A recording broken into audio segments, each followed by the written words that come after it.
but hello. Hey, what's up? What's up? My name is Ash. What's going on, I'm Ash? running this account, man. I've been coming into this space for a little while. I was referred by some friends that love BTC. I got into this space. I'm from the class of 2017. I got into the Bitcoin mining space. I'm a dentist by practice. I live in the US now, but I'm from Canada originally. I've been listening to the space, Good making move. yeah. I'm building this consumer financial wellness app, which basically allows Bitcoiners to have a simpler route from collateral to card spending. I know a lot of people here are maxis, and so am I. But I just feel like before we get global merchant acceptance for Lightning, the right way to bring mainstream adoption to life is through simplifying everyday spending by using Bitcoin as power your spending power and just keep your coins in a non-custodial way. And that's what we're building. So I'm just listening to these spaces, try to hear what's going on, and yeah, um, that's pretty much it. Trying to get into the crew. So I'll be here more often. So you're like a fold or a cash app for spending So Bitcoin or so I'll say like we serve both consumers and businesses. We're in beta right now, so we'll be picking out a bunch of beta users in the next month here. We're like an EtherFi for Bitcoin, basically. So the user experience is basically get on there, um, you deposit your Bitcoin as collateral. It's on chain. For the beta, we're using DeFi. There's no Bitcoin native decentralized lending platforms yet. At least not, they're all P2P, which is really hard because you got to have fixed terms.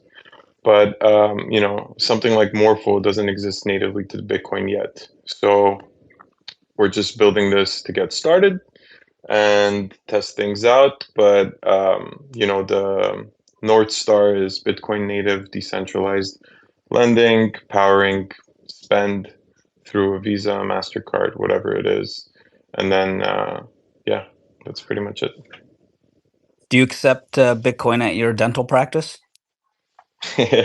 I stopped practicing, luckily, a few years ago, but that's something that I think everyone should do.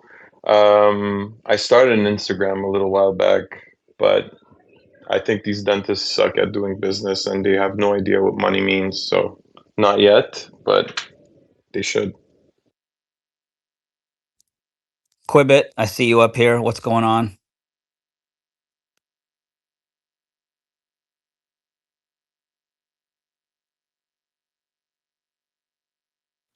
Quibbit is a bot. Guys, can I ask you guys a question while One I'm here? question. One question only. And All Terrence right. is a good reference. He's a prima donna. All Resource. right. Question is, all these card companies that are promoting rewards through spend, do you think promoting rewards for like financial discipline would stick? Basically, regular repayments, healthier collateral would unlock. I like that idea much more than spend. Makes more sense. I got fat because I was ordering so much DoorDash because I was trying to get all those points back on my Fold card. History. But I really like where you're going with that. Not sure it would work as well, but makes more sense to me. Okay. Yeah, it makes more sense. I don't know that I think it would work though. Too different time preferences for those type of people. Spend is instant.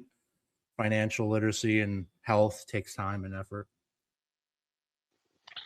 Yeah, basically the way we're thinking is like, people unlock cashback, higher cashbacks as you spend more. So it's like a tier-based thing. But let's say, we were just running the thought of, say, you make regular repayments on your Bitcoin spent from your collateral. and keep that healthy LTV. So if you don't miss payments every month, your cashback grows. Payment, then your cashback falls back to zero. So it's like not zero, but at least a base, let's say 2%, which would then gamify the whole financial wellness idea. Yeah, don't get me wrong. I love the idea, but you asked, would it work? Would it connect? Would it be used? And I don't think people have that kind of a time preference to look that far out to, because there's other programs. I mean, even in like health and wellness, insurance companies do some similar things. If you go to a doctor, if you prove you went to the gym or did some exercise, we'll give you $50, and it's not really utilized all that much. I think, just my opinion. I mean, this can't. Yeah, well, we're working to explore that. I mean, the same, like in Germany, I think like for dental work, it's 100% covered by the state if you show up to both of your yearly appointments. If you miss one, then you got to pay for both. So this was like kind of where I got the inspiration from. But I think, we got all these newcomers every year through work visas. We got students that have financial requirements before they enter the US. So these are a lot of asset-rich people with credit invisible. And Bitcoin could be a great place to start, which would unlock spending power on traditional credit cards. And at the same time, it would help them DCA and grow their spending power in their position. So yeah, thanks for letting me talk, guys. By the way, I'm going to let you guys speak more, but I appreciate you guys very much. Shout out to everyone. Let's say hello to Trey. Trey Sellers. Trey What's is up, in here? Terrence? What's up, Lauren? Hey, Yeah. what's going on, Trey? Unfortunately, Trey Byers couldn't be here, but we get the bear version. The buyers I and the know. sellers are no different fellers. There's a buyer and a seller on each trade, There is. So Or is it there are? I just had some commentary maybe to bring it back to this Please, fly at her. consortium. We'll give you the consortium soapbox. thing. Yeah. I just find it very interesting that throughout the bull market, at least, people talk about Bitcoin as if it's money that you can't fuck with, which is what I believe, that the protocol and the way that it's designed and this community and the consensus rules is essentially ungovernable, and that you can't have a single actor or a group of actors come in and change the money supply or all of these like consensus rules that we've all agreed to. But in the bear market, as soon as some group of companies that have a very strong interest in Bitcoin decide they want to have some influence over its outcome, regardless of how strong that influence might be, that we're all surprised that this is happening and it's a threat to Bitcoin. And all of a sudden, Bitcoin is it's like this weak little thing that we all have to protect by standing up to the evil Michael Saylor and Fidelity and Coinbase. And I just find that very interesting. Like, in my mind, this is a bear market reaction to something that shouldn't have this bear market reaction, that we shouldn't just throw out our understanding of Bitcoin as money you can't fuck with as soon as we start seeing people actually take an active interest in doing so. Yeah, Trey, I think there's probably some truth to that. I just wanted to help you with a little bit with messaging. You've said twice that Bitcoin is money you can't fuck with. And I like that. But we also have a lot of ladies here, and we have a few ladies on stage. And so I think it's better if you come into these spaces and say, listen, Bitcoin is money you can't make sweet, sweet love to. Or frick. You could say frick. It'll too. just be a lot easier, I to stand corrected. digest. I stand corrected. So, thank you for that. You're right. Okay, that's all. But the rest was great. Yeah, You're absolutely I right. like sweet, sweet love better. Bitcoin is money that can't be manipulated. Yeah, Ooh, we want to even better. I like that. romanticize financial sovereignty. So, Yeah. in a romantic It's way. unmanipulatable money, which is very difficult to, a little bit of a tongue twister. So Trey, it sounds like you're perhaps not as pro BIP110 as others, even in this room. Do you acknowledge that some of the problems that BIP110 seeks to resolve actually exist And then if so, what would be a counter solution if you're not a BIP110 fan? So my view on BIP110 is that I like sympathize with the amorphous goal of removing spam from Bitcoin and keeping it focused on money. That's a good like general sentiment. But I think there's an unavoidable trade-off in a permissionless decentralized system where you can't actually prevent this. And so there is some good that can come from kind of redirecting where that spam goes so that it has less harmful impacts. And um, I think that a lot of the pro BIP110 people have a fairly poor, from what I've seen, fairly poor understanding of like the dynamics of this fork and the game theory behind it. And I think it's going to catch a lot of people off guard, assuming that the trend continues with what it is. Now, I could be wrong. Like my expectation is that it will fail. And by fail, I mean it will fork off, become a minority fork. To the extent that people kind of dig in and want to maintain that going forward, I don't know. It certainly seems like there's some people who are kind of really digging in their heels and saying, I'm, you know, the rest of the network is forking off from them instead of them forking off from the rest of the network. But I don't think I don't think BIP110 solves the problem that it purports to. I don't think that is an actual problem. I think it's more of like this trade-off that we have to be thinking about as opposed to a problem. And even if it did solve those problems, I think we should all be very concerned with just the way that it was approached. So what am I doing? Like I'm kind of more of a interested watcher. I think that the game theory and the forking dynamics is super, super interesting. I've been trying to help some people understand where their conception of those forking dynamics and like asymmetry, as people like to throw out or whatever, might be a little misguided or misunderstood. And I expect it to fail, but my node will follow the heaviest chain. So we'll have to see what happens. Hey Trey, do you know in your circles, Brilliant. or if you can even say, and it's fine if you can't, but do you know like what or how some of the companies, or are feeling, some of the companies in our space, even if they're not necessarily quote unquote economic nodes, but the Unchains and the Casas and the whatever, like are they all on some group chat talking about this, or is it a nothing burger to them, or is it important to them? Um, If you happen to know, so just so you can speak vaguely. I don't know. Okay. I don't see that kind of chatter from my position. um, Terrence, this is kind of something that Sean and I was talking about behind the scenes, where I'm just trying to, get a sense of the pulse anywhere I can. Any clue as to, hey, what are people doing? Sean posted something about a poll.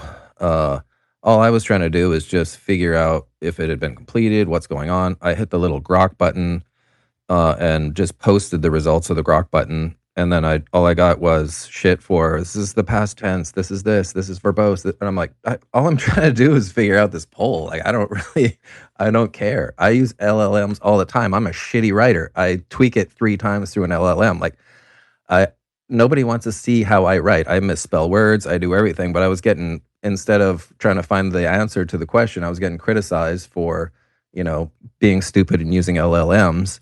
But I just was trying to figure out any way possible. So I was going to different dashboards. I was looking things up in AI to find answers to questions like you're asking, Terrence. Like, what are the miners saying? Is there chatter somewhere? Are they polling their miners within their pools, et cetera? And, there's different boards you can go to see, who's signaling, et cetera. But for me, I just was trying to figure out the sentiment in the community. So I think that's a good one. Sean, I think, was the one originally who posted that. But yeah, I'm curious as well, Terrence. Any kind of signal or consensus or anything from anywhere? And it's just, I'm kind of hearing crickets when it comes to, any back channels or Lauren, chatter. so like, yeah.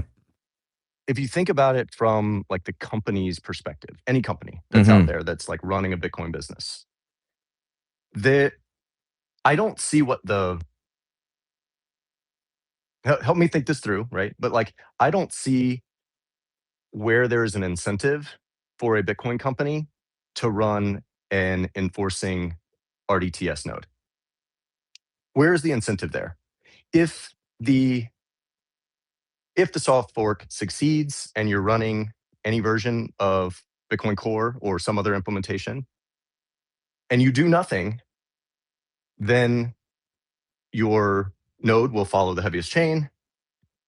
You know, I would think the vast majority of companies that are out there, they're not doing anything super like edgy and frontier. They're just providing like regular services to Bitcoiners. Those customers or clients will be completely unaffected by this. If there's some type of sustained fork and some clients like are sending transactions or whatever, perhaps there's some weirdness there around the fork time, like before that is resolved one way or another. But that happens regardless of which side wins. So like, if I'm thinking about it from a Bitcoin business and economic note, those are what we kind of, I know this is like a very contentious term, right? But just, taking it at face value, for the sake of this argument, these are economic nodes, right? All these exchanges and businesses that are working with Bitcoin. I only see downside to running the RDTS, and I see no upside as a Bitcoin business. And miners have to take this type of consideration into account as well. Like, a lot of people say there's no cost to flipping the bit. You just flip the bit as a miner. There's no cost. There's no trade-off. It's easy. So there's this asymmetry. Well, that's really only true up until mandatory signaling starts, at which point there is a cost. There's a opportunity cost and a real like cost of work and energy expended to ending up on the wrong chain and making the wrong decision. And so I don't know, that's how I'm thinking about like the game theory or the decision-making process for any kind of Bitcoin business in the space. What is the advantage or what is the downside to running RDTS or not? Bravo, sir. I think I couldn't have said it any better myself. In fact, I know I couldn't have. That was well articulated, and I pretty much fall in line with that. And I've been trying to work through that and answer those kind of questions myself. But I think the mandatory signaling is really an Achilles heel for BIP110, right? Like, it's very obvious that miner activated signaling has almost certainly failed. Miner driven activation, MASF, has failed. There's one more period left before the UASF kicks in, the mandatory signaling. And hash rate currently sits around 1%.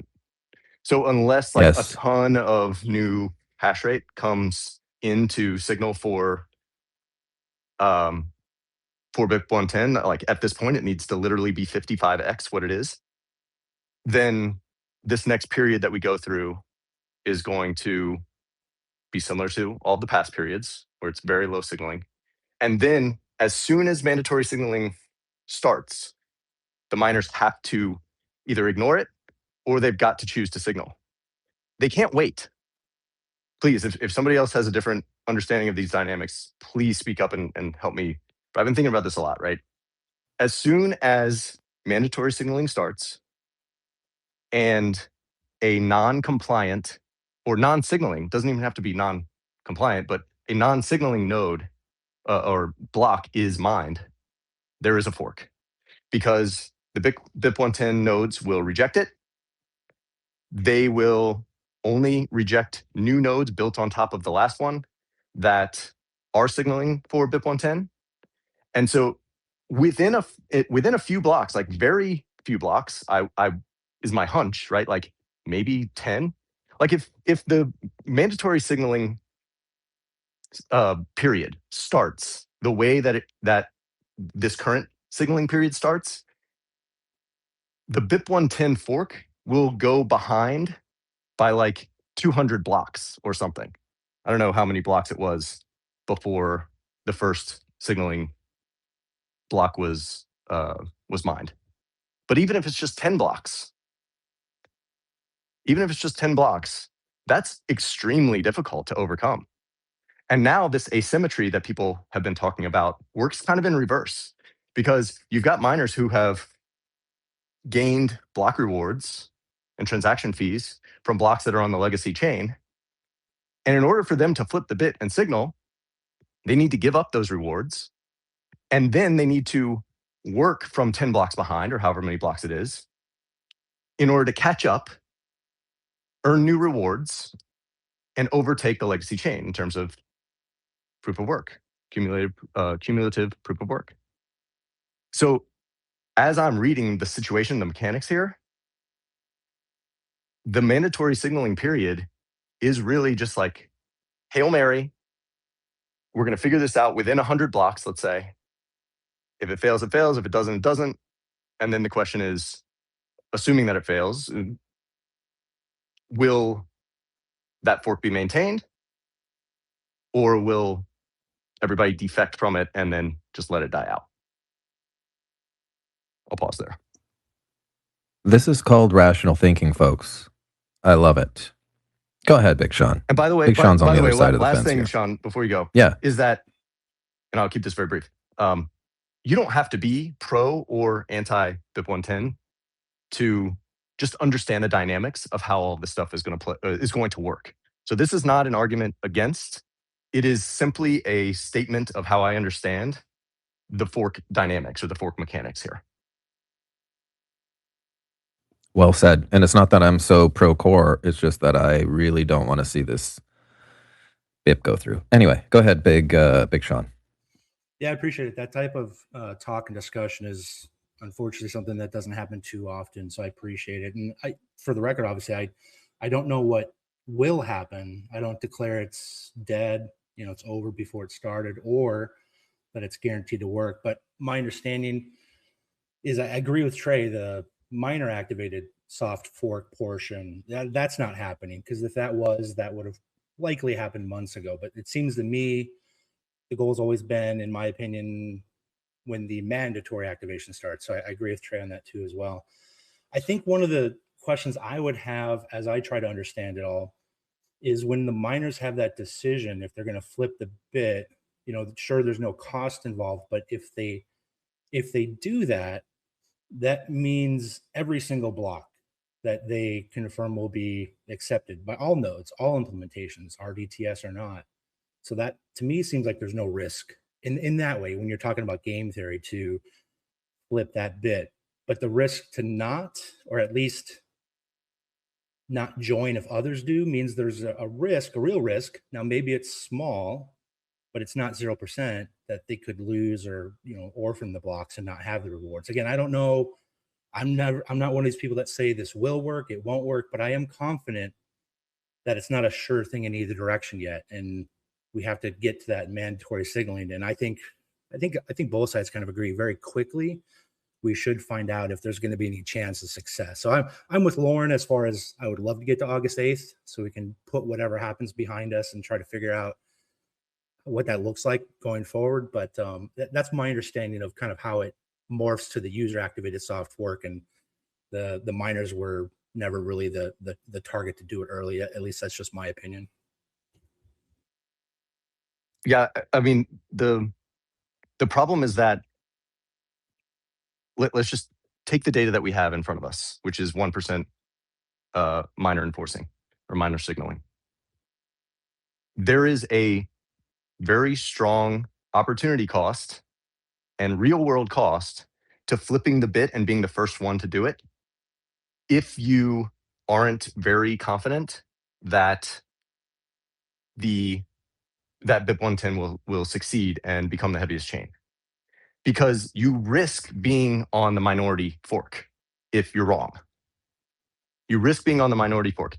Remember, you can only mine on one side of this fork at a time with your hash rate, right? For every terahash you've got to point at the network, it can only go in one direction or the other. You could maybe split the total amount that you've got, but then that's You know, maybe taking a hedge bet or something is kind of helping both sides at the same time doesn't necessarily make sense to me. But you Is have to that choose true, which side though? to do as soon as mandatory signaling starts because of the mandatory signaling, because the BIP110 side will reject any blocks that are not built on the BIP110 chain and signaling. I think you're right in a way, but isn't that first period, the first roughly 2 weeks, the 2016 blocks where it's mandatory to signal, it's still not activated yet. It's during that window where you aren't actually there is no soft fork yet. But It's just the there signal. is. But The then fork why does happens 2 as weeks soon later does the activation happen? the fork Well, happens as soon as 110 nodes reject a block. That's when the fork happens. Because remember, it's a block chain. There is a hash included in the block that's being added that points to the previous valid block. So if you reject a block coming in, then you will also reject a new RDTS block. Sorry, did I say that wrong? No. You will reject a new BIP110 signaling block unless it is also built on the previous block that was not rejected. You see what I'm saying? yeah, but Because my you have to understanding, maintain the integrity of the history. Like that's the whole point of the blockchain and the whole point of cumulative proof of work is that it but accumulates across the blocks. But one of the concerns I have, which is I guess why I'm pushing back, is my understanding, and this is, obviously something that I'm looking for pushback on if it's not right. You have that mandatory signaling where the miners have to one way or the other signal. The rules are still not enforced. It's only once it's locked in after that block 9, 2016 blocks after, it's like 963 and change. That's when the nodes actually will start rejecting blocks. It's not before that. It's not after 961,000. It's after that first 2 week period. So that is true, but let's kind of play this out. And maybe I'm misunderstanding. So please help me, right? Let's play this out. Let's say that all of mandatory signaling period, we're working with the same amount of hash rate to start. It's basically 99 to 1. And then let's say 3/4 of the way through mandatory signaling, there's more hash rate that comes on and people start signaling. Well, when that happens, those miners need to start building off of the fork that was behind 99 to 1, which means they have to, in effect, give up all of their past work through that mandatory signaling period and say, I'm going to now start working on this new chain that's 99 blocks behind or 99 to 1 blocks behind, whatever that ratio turns out to be. And it could be 90-10 or it could be 80-20, who knows at that point. But either way, it's got to give up the rewards that they've already earned, point at this new blockchain that's already way behind, and start building off of that one while they signal. In my mind, I guess as you get to that place, now there's a disincentive to switch. That asymmetry that you're pointing at actually works in the exact opposite way. Yeah. As soon as the legacy chain gets out in front of the BIP110 chain by even just a few blocks, even just 10 or 20 or 100 blocks for sure. At that point, yeah, I see that difference there, and I agree with that. I guess I'm talking more about that time frame where there is no risk, because if one miner, we'll just throw out Foundry because they're not going to flip the bit, but let's just use them as an example. If they do, and they're the only one, this is an issue. That's why it becomes an issue after that time period, that 2 weeks. But if more do flip, and that's that, how the one side talks about the game theory as a certainty. If that does happen, that risk is now over because they have enough people where there actually is no fork. Everybody adopts it. Everybody's blocks are accepted. But your point is valid. I get your point where 2 weeks later, you're talking about losing things you did in the past, past that 100 block reward limit. So I agree with most of that. I guess I'm only pushing back on the fact that there's a risk involved to a miner that can't be overcome. Now, when it gets to a soft fork and potentially a hard fork, when you talk about hash rate continue on with a minor chain. Absolutely, those are valid Yeah, and concerns. there's no risk to signaling now before mandatory signaling, right? Because the 110 nodes are still accepting whatever blocks conform to the current consensus. But once they start rejecting it, that's where the fork actually happens, and that's where there does become some risk to the miner. And let's play this out in maybe a different way, right? Let's say that mandatory signaling starts and Foundry immediately starts signaling with their blocks. In my mind, that's like very good for BIP110 case, right? Because now it starts to put some pressure on the other miners. Hey, maybe this isn't something that maybe this is something that we need to be taking into account and whatever. We haven't seen any indication of that from previous signaling before mandatory, but now Foundry is doing it. They're like 30% hash rate or something like that, right? So let's say it bumps up to 30%. That gives it a much better chance, but there's still like a ticking time bomb here. They still need to outpace the legacy chain, which has 70% hash rate pointed to it, right? So it's still not a sure thing, but like if we were seeing 30% now, I would give BIP110 a much greater chance, right? And I think the other miners would be like doing some serious calculation. But we obviously are not seeing that right now. Hey, Trey, I have a question, and then we can go to Pubby that you might know. I haven't really gotten an answer to this. We know that, so we've been talking about Bitcoin, the network, but a question on Bitcoin, the asset. We know that in the past, whenever there's a hard fork, the heaviest chain, which is how proof of work operates, gets the BTC moniker for the exchanges. And so, the quote unquote real Bitcoin is always BTC. And those who choose to stay with the prior versions that don't accept the heaviest chain, they get a different version, BSV, BCH, whatever, right? Bitcoin Cash. Who chooses, this is a superficial question, but who chooses that symbol? And so, like, obviously, if BIP110 went through, they would become BTC. If people wanted to stay on the current Bitcoin that we have, and that became a minority chain, who would choose? What does that become? BTL. I actually don't know the answer. No, I it don't wouldn't know be the answer to that. I imagine that Big Bitcoin kind of chooses that, to be honest, right? Because they can list it with whatever symbol they want Yeah. on So their has it always exchanges. been Coinbase in the past, for I don't know. example? I actually don't know the answer to that. Okay. Right, because Just the curious. protocol doesn't have any conception of BTC as a symbol for Bitcoin or BCH or whatever, right? Yeah, So it this just is gets memed. We just choose it. I mean, similar to, Bitcoin's orange color or the 14-degree slant. Like, it yeah. just gets memed and we accept it. So I would just a guess, but like regardless of which fork lives and which one dies, like if BIP110 forks off and then maintains itself as minority chain, as essentially a separate coin similar to BCH, then the first major exchange at least, that lists that coin and provides an ability for people to trade with it, they probably just pick something. And then the No, other you guys haven't exchanges, heard? and then the Trey, other you didn't exchanges, hear? no, what? Yeah, they've actually already picked it. It's going to actually be called BLM for Bitcoin Luke Mechanic. There it is. There it is. Sorry, that was a joke. Go ahead. But it's like the first mover probably sets that standard. The other exchanges probably don't care, and you want to make sure there's some type of like consistency across your exchange versus another one that's already listed it, so that people know that they can buy it there. You know what I mean? And that they're not confused. So I don't know. That's probably how it works. Yeah, that makes sense. Sorry, Bubby. Oh, good.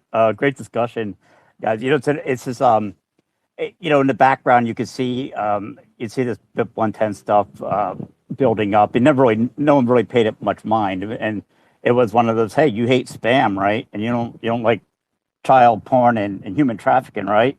Yeah, sure. Okay, sign this petition we're putting together. and people sign it because that's the overarching. Okay, yeah, great. It's only when it becomes it gets out where people start digging. You're finding out, all right, what's really going on here, and you find out this is more than just it's a BIP. It's more now of getting back to what a Bitcoin maxi was, and it's Bitcoin only versus every other coin. Is that fine line? We now get into the Bitcoin Puritanism. What's it intended for? And right, people have flashbacks to all of a sudden now we got to have Bitcoin Cash and we got to do this and the lies that were told. Bitcoin cores, they're changing the consensus rules, and well, you find out that actually those aren't consensus rules being changed there. BIP110 passing actually changes consensus rules, and I think your sense of Malcolm had a great analogy with putting up the speed limit signs, and people just ignore them, go around them, but they're looking to change the speed limit. And that's what's concerning is when you're going out and we're talking to everybody about this, and you talk about, well, how's it so secure? Well, because everyone runs these nodes and it's got to pass, this 9900% threshold to get here. It is going to be changed, even if temporarily you're changing consensus on this. And I would say we're also looking at this isn't a 95%, BIP9 thing. You're going down to 55%. And if nothing else, whatever this BIP is, what it doesn't do, and people can fight about the technicals, this is a precedent. It's a very dangerous precedent moving forward about how things get changed. Okay, I'm trading one group that's quote unquote evil, this core group. Now I got this other group. Okay, I got Mechanic and looking at this other small group. And this is what I think is the concerning part for many of the folks here is how are these two small entities? And don't get me wrong, this is a great, if it comes out as an attack vector on Bitcoin and we're self-policing and figuring it out, it's good for that. But just be aware, it's a very dangerous precedent to lower things to such a low threshold to get things passed. And the public shaming, what should have been an open discussion in a town square, you now have BIP110 mobs going into the countryside and pulling people out of their homes where they just wanted to have some peace and quiet and being forced to make this decision. Thank you. One thing that would make me more comfortable potentially with BIP110 is if I saw like an actual plan put together and being circulated. Like, what is next? What comes after this 1 year? I have not seen anything like that. Because remember, like, if the current state of things is completely unacceptable for all the various reasons that BIP110 supporters are very loud about, then it's also unacceptable for it to roll back into the current consensus rules in a year. And a year to me does not seem like a lot of time to go through the process of building out a whole new set of consensus things that would fix this problem, which I believe is not fixable, and get consensus for it. And so, like, I would love to see what is the actual, like, what is being worked on as the more permanent solution that BIP110 and its supporters are trying to enforce on the network. That's a great point, Trey. And another point to add to that is something that you stated earlier, which is what is the plan if it fails and a hard fork occurs? What does a core dev team of the new hard fork look like, etc., like Pubby just alluded to. So I'm with you on Honestly, that one. I don't think I that's haven't all that seen. relevant, Lauren, because then they're just Yeah. forking off into a minority chain, and it kind of like Yeah, but takes care here's of the problem itself. is that some people near and dear to this group in particular are going to hard fork, but I don't think that they've really thought it through and looked at the big picture, used any game theory. And I'm just trying to put that out there for them and saying like, hey, if this, just in the back of your mind, if this doesn't work, what are you going to do? Think this through. You Yeah, say what's the you're going to contingency go with plan, the, right? yeah, exactly. Like, think it through, guys, because this could end up costing you a lot of your value in your life if you make the wrong choices here. That's all I'm saying. Just think it through. There's no plan. I personally don't trust Luke to be, the I mean, pretty much the guy making the decisions on my value, my net worth. So, yeah, no thanks. I don't think I could, take that fork and try to grow any kind of network effect around it. I just don't see that happening. If indeed that And hard fork occurs. Go Luke, ahead. from what I've seen, like he definitely seems like he's committed to the fork, whatever happens. Now that could change, obviously. Um, Well, hey Trey, I think assuming there's that a it lot of fails, right? people, out there will die on this hill. It seems like to me, which is ludicrous. I think it's insane. I mean, they're saying the sky is falling, Bitcoin is dead, it's going to turn into the new Ethereum. Like, I really don't buy into any of those theories whatsoever. I think they're just scare tactics and ways of manipulation of people, and I don't buy into that. So, to me, I'm just pushing back against it full while not arguing against any of the problems that they're saying. It's like, yes, there's spam. I get it, guys. Like, I'm not arguing with you about the problems. I'm arguing with you about the solution. Anyway, carry on. Yeah, I mean, I agree with you that there's no problem. Like Bitcoin is fine. And in my mind, it's like if it ain't broke, don't fix it.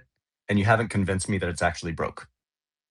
Um, that said, it's like I am running a node that will accept the fork, assuming they actually win this battle. In that it will follow the heaviest chain.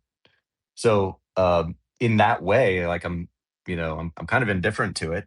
It's not going to Yeah, break. for Like sure. if it goes through, I think I agree with what Pubby's saying about the precedent about like very low thresholds for activation and all this.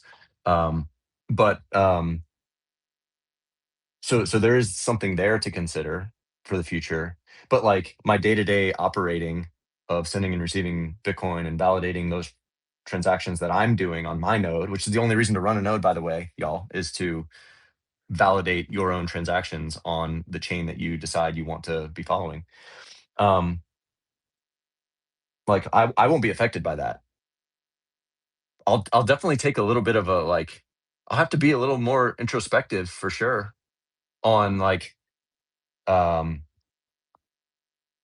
how could something that looks so destined to fail right now, like as of July 23rd, all of a sudden flip on its heels? How did I misread the situation? Right? I think a lot of people will have to do that.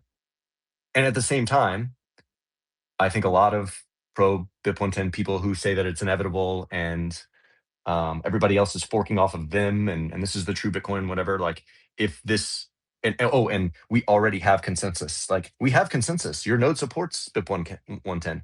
I think like if it fails and it just does become a minority fork, there should be some level of introspection there to say like, how did we get this so wrong? How did we think that we were um, that the network wanted this alongside of us? And then be so wrong in that analysis. And I hope that introspection actually happens after the fact, and we can move forward with that kind of humbleness in mind. And I sure as hell will be humbled if I turn out to be wrong in my prognostication as to what happens. But I think you're right, Lauren, that there's definitely going to be some people who kind of just flip the narrative to say, no, we didn't fork, you forked, which is very weird gaslighting in my mind. Yeah. Trey, are you so chill about this because you hold your own keys and because you moisturize? The moisturizing takes the largest share of that, but I do hold my own keys. I do run my own node.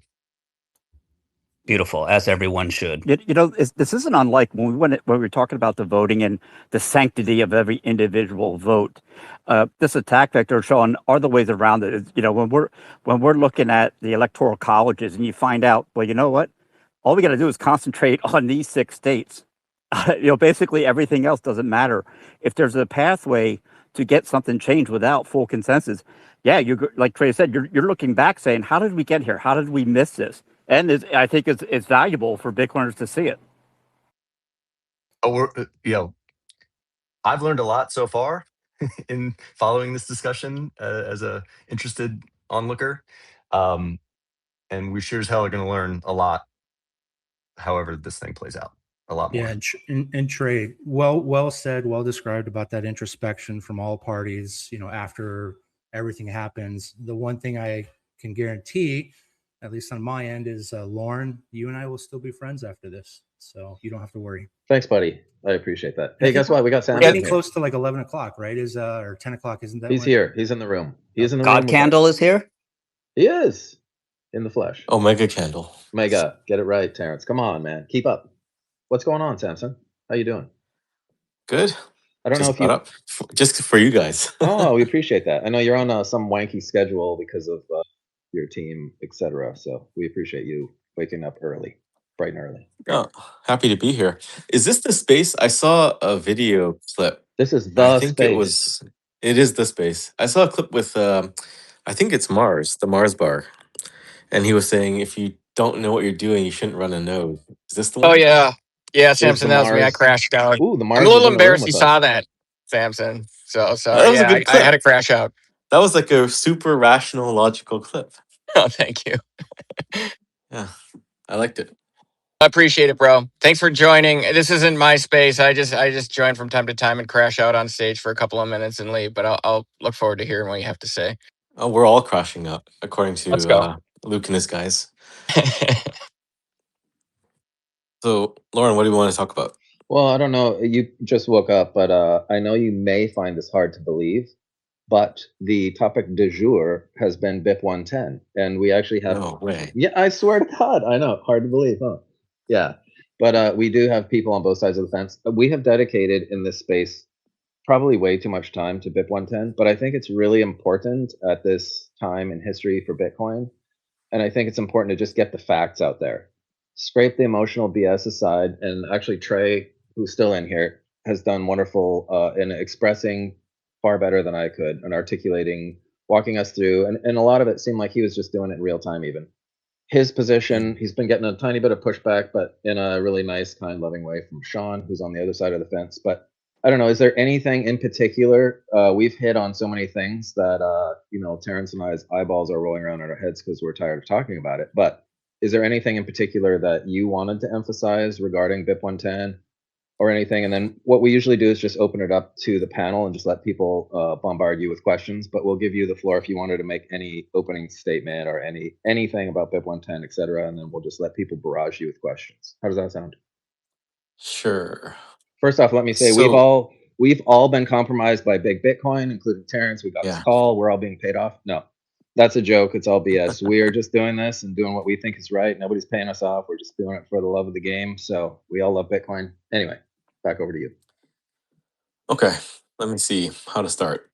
So I'd first say I empathize with the plebs that they're upset, they're frustrated, and they don't like that core changed something. I mean, everyone was running core. Most people were running core, and then they switched to knots because they felt they were being coerced into doing something, and that coercion stems from different understandings and misunderstandings of what was being done.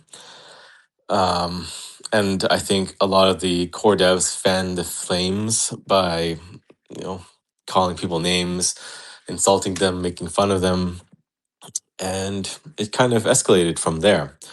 But the root of the issue is not about spam or anything else. The divide now is about what or how rather we work on Bitcoin, we upgrade the network, and we make improvements and more fundamental things like that.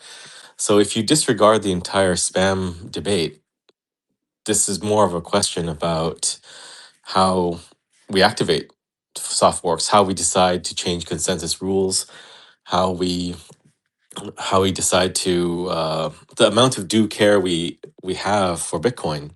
And I think none of that is really present here. You can't just have 300 to 500 people. At least that's my sizing of the voices on X. On one platform like X, like what about other platforms? What about people that are not on X? What about people in other countries? Essentially pushing a change through and adding consensus rules. And it doesn't really matter if you're adding or subtracting, you're changing consensus rules. And this is a very slippery slope. So if this happens, then why couldn't? No, I think I saw the news today that there's a consortium about finding devs to fix quantum computing. Like, why can't those companies do it, right? If you go back to the block size wars, it's the same thing. A small group of people, companies back then wanted to change Bitcoin. Now it's a small group of plebs wanting to change Bitcoin, and it's not really different in any substantial way. But the list goes on. Like, what about I don't know, covenants?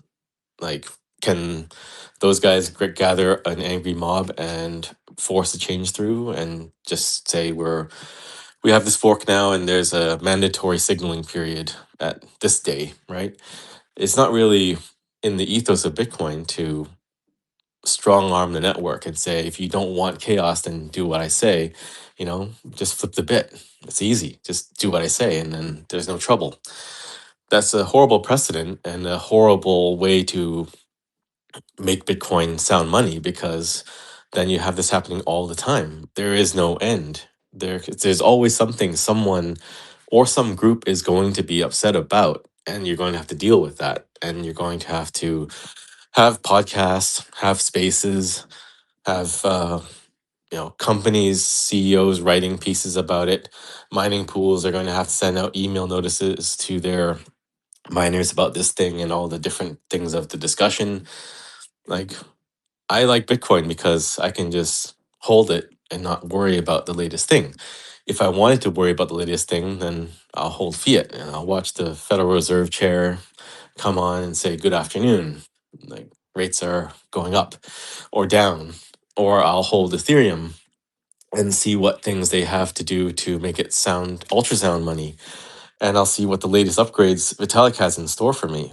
But Bitcoin is supposed to be boring. It's supposed to be money so that you can hold it, store your value, and live your life, which is not that long. So why spend it arguing with people over little insignificant things at the end of the day? So that's my piece. I love it. Some other folks are hopping in here. Maybe we'll send some invites to some other people. Just throw your hand up if you do have questions for Samson. Did we lose Trey? I see him as a listener. Gotcha. No, I'm kind of with you on that one, because I think what I see often is a lot of damaged relationships. And I'm kind of a guy who, I don't want to damage relationships over this one. You know what I mean? Like, to me, that's more important than this stuff. So get Trey back I on. agree. I haven't unfollowed or blocked any 110 supporter, except for those that unfollowed and blocked me. I think it should be reciprocal. But I think it'll come. The activation day will come. There will be a minority fork. All of this will pass. Some people will follow that chain. They'll probably change the proof of work. They're already talking about it. And everyone else will see there has been no big issue, and Bitcoin continues on TikTok next block. And feelings and emotions will dissipate, and we'll all move on. Brilliant. I agree. Hey, Dylan's in here. Matt Cratter. One thing we like to do in this space is hear all sides and try to do it in a respectful manner, because ultimately, most of us agree that we're all on the same team. We just have much different views of how to execute. So, guys, this is your chance. We only have Samson for a short time. He woke up early specifically for this. So, like I said, throw your hand up. Trey, it's good to have you back here. Trey, did you want to jump into anything and continue on some of your thoughts with what you were stating before Samson jumped in here? No, I think I've said what I needed to say earlier in terms of just my understanding of the dynamics here. The last thing Samson said also kind of aligns with my just interest in the game theory and the dynamics and the mechanics of forking, which is that there's already some discussion about having changed proof of work on the minority chain, assuming that that is what plays out. Seems like that has to be the case, right? Like, if there is a minority chain that needs to be maintained going forward, and there's not enough proof of work to like move the chain along, you kind of have to do something, otherwise it just stalls and there's a buildup of transactions in the mempool and all that, right? Unsupervised. I just want to thank everyone for just this calm discussion.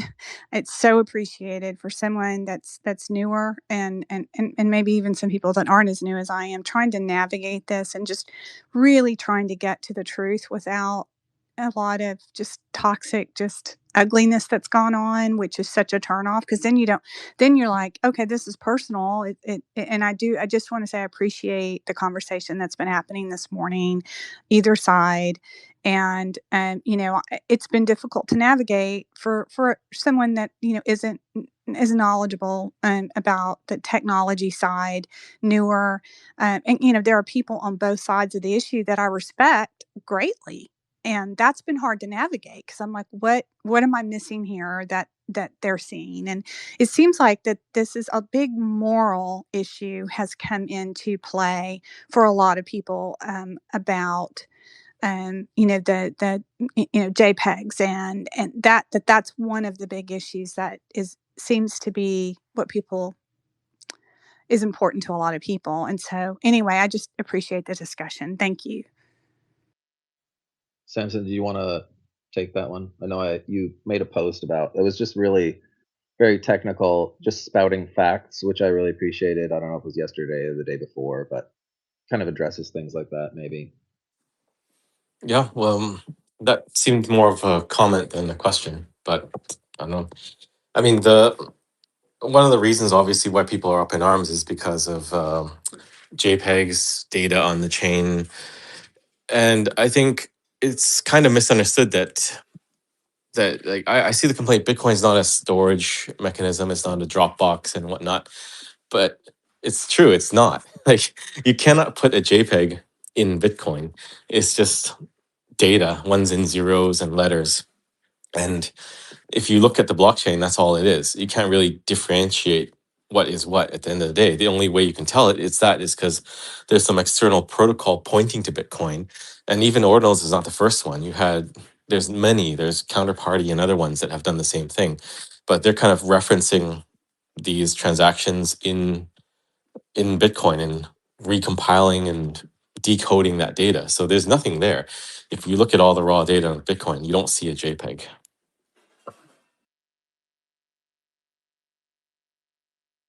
Terrence, you were actually, you and I were having a conversation on the phone yesterday about that very thing, where you were trying to dig in deep, trying to find like an ordinal or something like that. It seems very counterintuitive to what most of us think, where there's actually, that picture laying right there on your hard drive.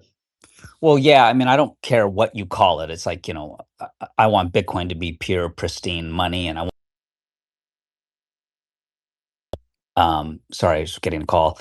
So I align with all of that, but then I just got to thinking, well, wait a minute, I've never seen anything bad on my node. How would I see something bad on my node, even if I knew the block? And I realized that there was quite amount of friction in some things that I would have to download and to see someone else's server just to look at that. So that did make me feel better. I mean, I don't want spam on Bitcoin. Obviously, I don't think any of us do, but it made me feel better that it's not like it's just sitting there or in some ASCII character. Like I would have to specifically say, hey, I want to look at this bad thing. And that was newer to me just because I had never really cared about that. Well, I think there's a better way to think of it. And this is something Giacomo said, I think a long time ago in one of his posts, maybe 5 years ago or 7 years ago, I can't remember. But he was saying this is back when the blockchain was still a thing, and people are saying, we want Bitcoin, not blockchain. And he wrote something like, the blockchain is the toxic waste that we have to endure to have Bitcoin. I'm paraphrasing, something like that. But ideally, we wouldn't need a blockchain. We wouldn't need this flood fill network where you have to download every single piece of data to have sound money. But that's the only way we can do it right now, and we have to endure it because it's not just about data and whatnot. Like running a node, being able to verify on your own is a pain in the ass, right? You have to sync, maintain it, Like I've had my node get corrupted and I have to resync it. Like it'd be way better if we didn't have to do all that, but we do. And all of it is just a byproduct of having sound money at the end of the day. Renee. Yeah, I guess then what is the base if they're not JPEGs, right? Then what is the base of the BIP110 argument then? Just extra non-monetary data? Because I've heard so much about pornography. So that's confusing to me. Well, I don't know if there's any pornography. I just run a node and I transact and I verify my transaction. So I have no way to tell you if there is or isn't. I mean, you have to find some external protocol, run some other software, and decode little bits and pieces people embed here and there to find it. I don't know, but yeah, like I don't know. It's a it could be a concern, but I think I said before too. It's more of that. The concern is some regulator somewhere will see all of this hubbub and say, well, yeah, look at all those guys. They're saying there's porn on this. We need to regulate Bitcoin and, I don't know, control software development somehow. But in reality, there's nothing. So you run that same risk no matter what. Even with BIP110, you still have the ability to embed data. You just have to chunk it up smaller. Anybody. Samson, if I could ask you a question when you talk about nodes and they're just numbers, not JPEGs, how would you liken that or differentiate that between the internet? We'll use whether it's porn, CSAM, the anarchist cookbook, whatever. You could have that stored on your computer and the same argument could be made. It's just ones and zeros. It depends on if you find a program like a web browser or an image viewer to view that data. How would you see that as different or the same? I mean, it's really coming down to who you think is going to enforce something, right? But if your intent is that you're just running a Bitcoin node and someone else found another way to cleverly stick some data into there, I don't think that's a problem for you. But again, there is some small risk that somewhere in some jurisdiction, some regulator will come and say, hey, well, you're doing something bad. But I think any rational system would not see that as you're committing some crime. Permabol, do you want to chime in here? Or if not, Mars is back. Yeah, I had a question. What do you think about the rise of like political factions in Bitcoin? Because I guess I heard from some of your comments that you kind of think like it may end with a fork and like BIP110 like not resolving or resolving, but I just kind of see it as like this endless political cycle that's starting where we now have like a big Overton window and like arguments on different sides and it's getting like very ideological, you know? It's always been like this. Like ever since I got into Bitcoin, it was always like this. Like with the big blockers and Bcash and other things, and now this. So nothing's really changed. Bitcoin is designed to resist change and to the protocol, and it's designed to resist this politicization of itself. You know, it's just going to hum along. It's really, really hard to change it because it's really hard to get consensus on things that are not universally viewed as a priority. Like if there is a consensus critical bug, I'm pretty sure there will be consensus very quickly that we need to fix this and soft fork or hard fork. But for anything that any faction or politicized group cares about, Bitcoin just has a way of discarding it. And the only way you can move forward is to fork off, just like Bcash did. Or BSV, like any of them, right? It doesn't matter. Totally agree. Pubs, I know you're off mute. Did you have a question? Well, my bad. I stepped down earlier. Got back. Sorry about that. Yeah, no, you're good. I'm with you, Samson. I totally agree, and that's kind of where my mind was going when I was running through game theories in my own mind. If indeed a hard fork does happen, what does as you see it, the dev team or whatever the equivalent is, look like on that new chain? Like, to me, that's a scary part too, because I know there are a lot of people out there who are willing to die on this hill. What do you think when you game theory that out in your head? Well, I haven't thought about it, but you'd have Luke and Dathon, which is Chris, and I don't know. I Yeah. don't know. It Like, seems more centralized than what we are currently dealing with.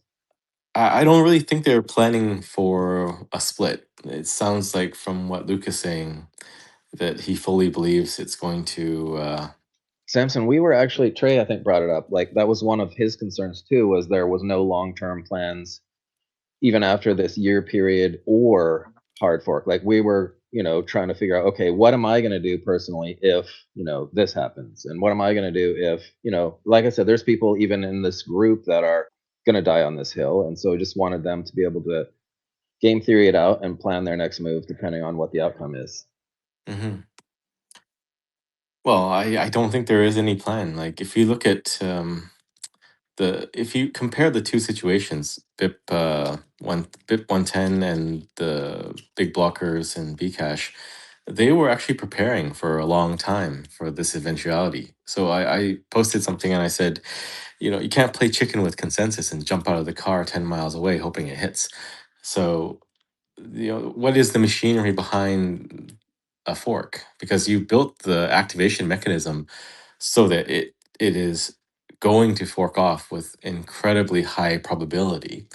Then you don't have anything behind that. There are not even any chain split markets out there. No exchanges are talking about this. Back in the Bcash days, all the exchanges were looking and planning and preparing. There's no exchange that will have this fork coin on it. And what about I don't know, block explorers and stuff like that? Which block explorers are you going to use? What about light wallets? There's nothing. If you compare the two situations, there's absolutely zero machinery behind 110 other than we hope it will activate, and if it doesn't, we'll try again. So there's not a lot of weight behind that, like economic weight, hash rate, anything. Like, they're hoping it activates. And I was trying to get to the crux of that too. Like, what happens if it doesn't? And it seems like people just say, we'll try again. But if you're willing to try again, then it wasn't as urgent as you said it was, because we could have taken a few years to work out a soft fork that would limit data that everyone agreed on with dev support. And that would have been a better path, I think. So, yeah, if you can try again, then it's not urgent. It's not existential. Go ahead, Trey. Hey, Samson. I'm just curious. Given the current metrics on support for this, either from miners or from even like the RDTS nodes that are enforcing it and all that, right now it's very, very low.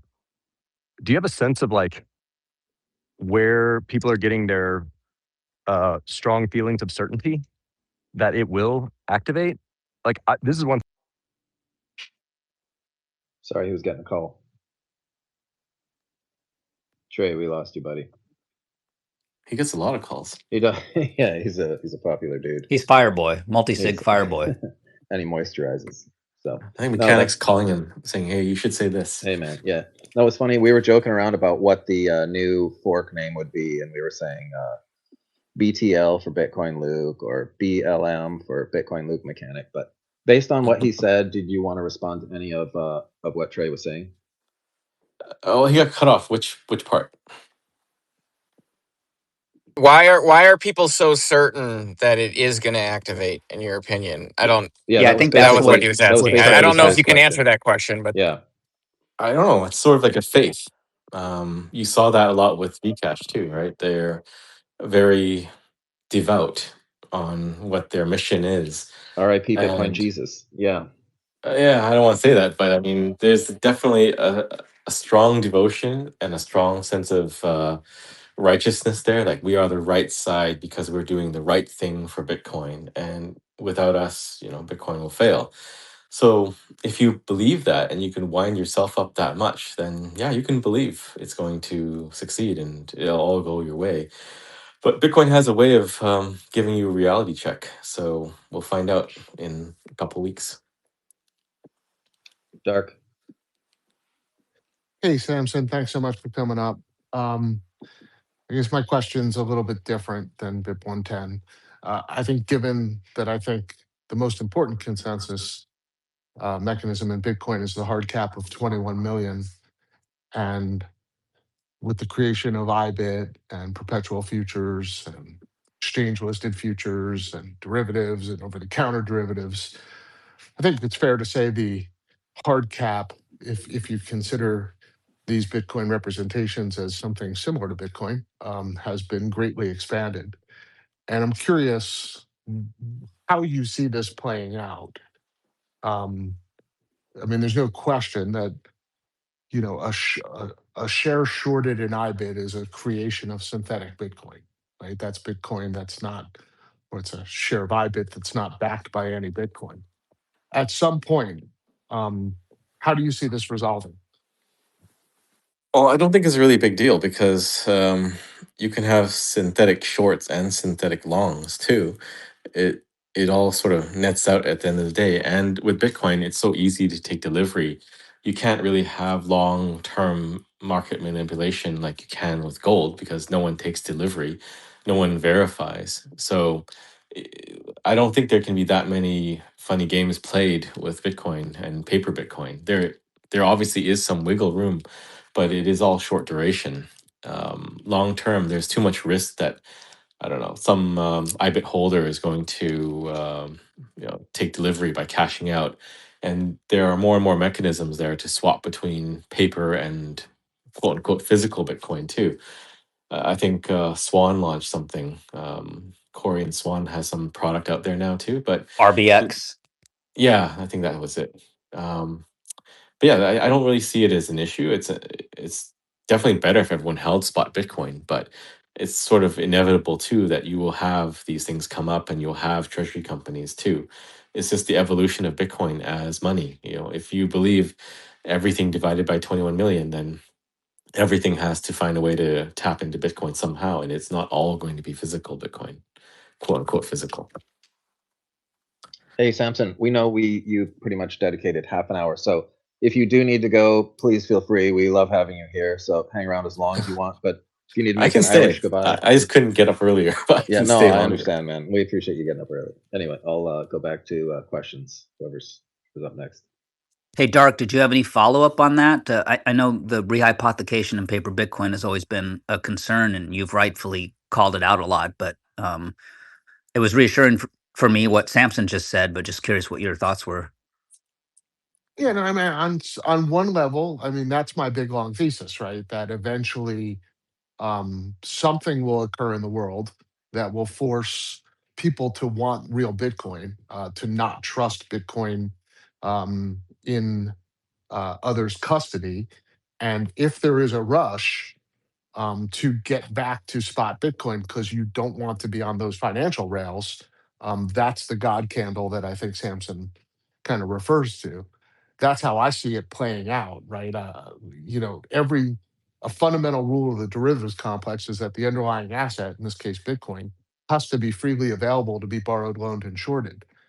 If that's not true, then the underlying derivatives complex will implode. And you saw that in GameStop and Porsche Volkswagen and another kind of, we just saw it recently in one of the rental car companies. But that's just the way the system works. So my thesis on the God candle is that it comes from a derivatives unwind. Omega. But I think that complex is much bigger than people think, right? I think the assumption that the derivatives complex is short duration and small, I'm not sure I agree with that. I think it's very big. And I just point to look at the volumes, right? The amount of volume that's trading on perpetual futures exchanges is 5x what trades on chain. And then if you throw in IBIT and CME futures and other derivative products, the ones we don't even see, the OTC contracts, we're talking about a massive complex, and you can throw MicroStrategy into that too, and the derivatives surrounding that product. And the way the market makers and the way Wall Street views this, they view it as a complex, right? They don't really see much of a difference between spot Bitcoin and perpetual futures and exchange listed futures, and even to some extent strategy. So it just feels to me like a recipe of disaster waiting to happen. But I do agree that it will resolve itself when there is a rush to get back to spot Bitcoin. I agree it's big, but in Bitcoin itself, it's not that big because we're still very small. And I think the everything else that will come into Bitcoin is far bigger. Even just U.S. debt alone, if that's massive. Yeah, agreed. I saw Fred posted yesterday, U.S. debt went up $80 billion in one single day. The debt is out of control, and higher rates are leading to more debt, leading to higher rates. And it feels like a bond apocalypse or a death spiral in bond markets is slowly approaching, like we're creeping towards real trouble. So I agree completely. Well, one big differentiator though, right? And you kind of started Dark with worrying about the 21 million hard cap, is that you can't print new Bitcoin to satisfy those claims as that stuff is collapsing, but you can print new treasuries, right?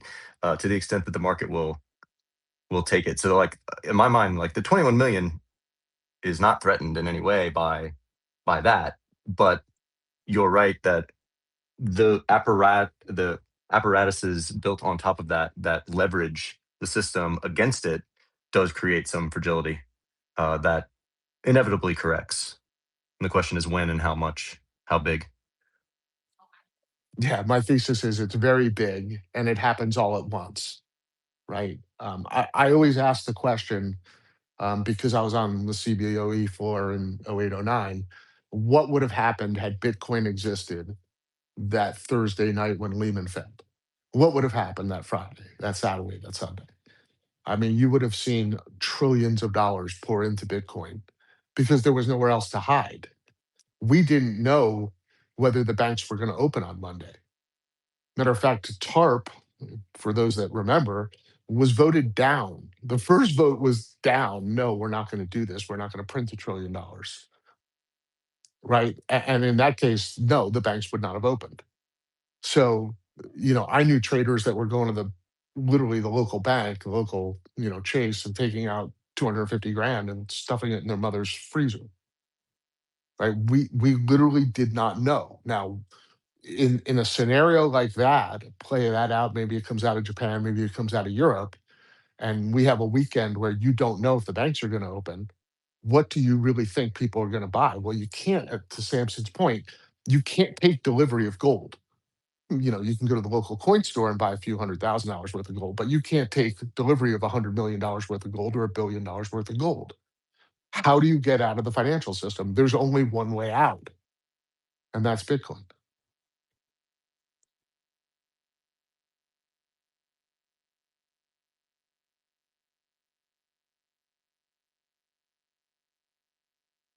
Speakeasy, did you want to chime in?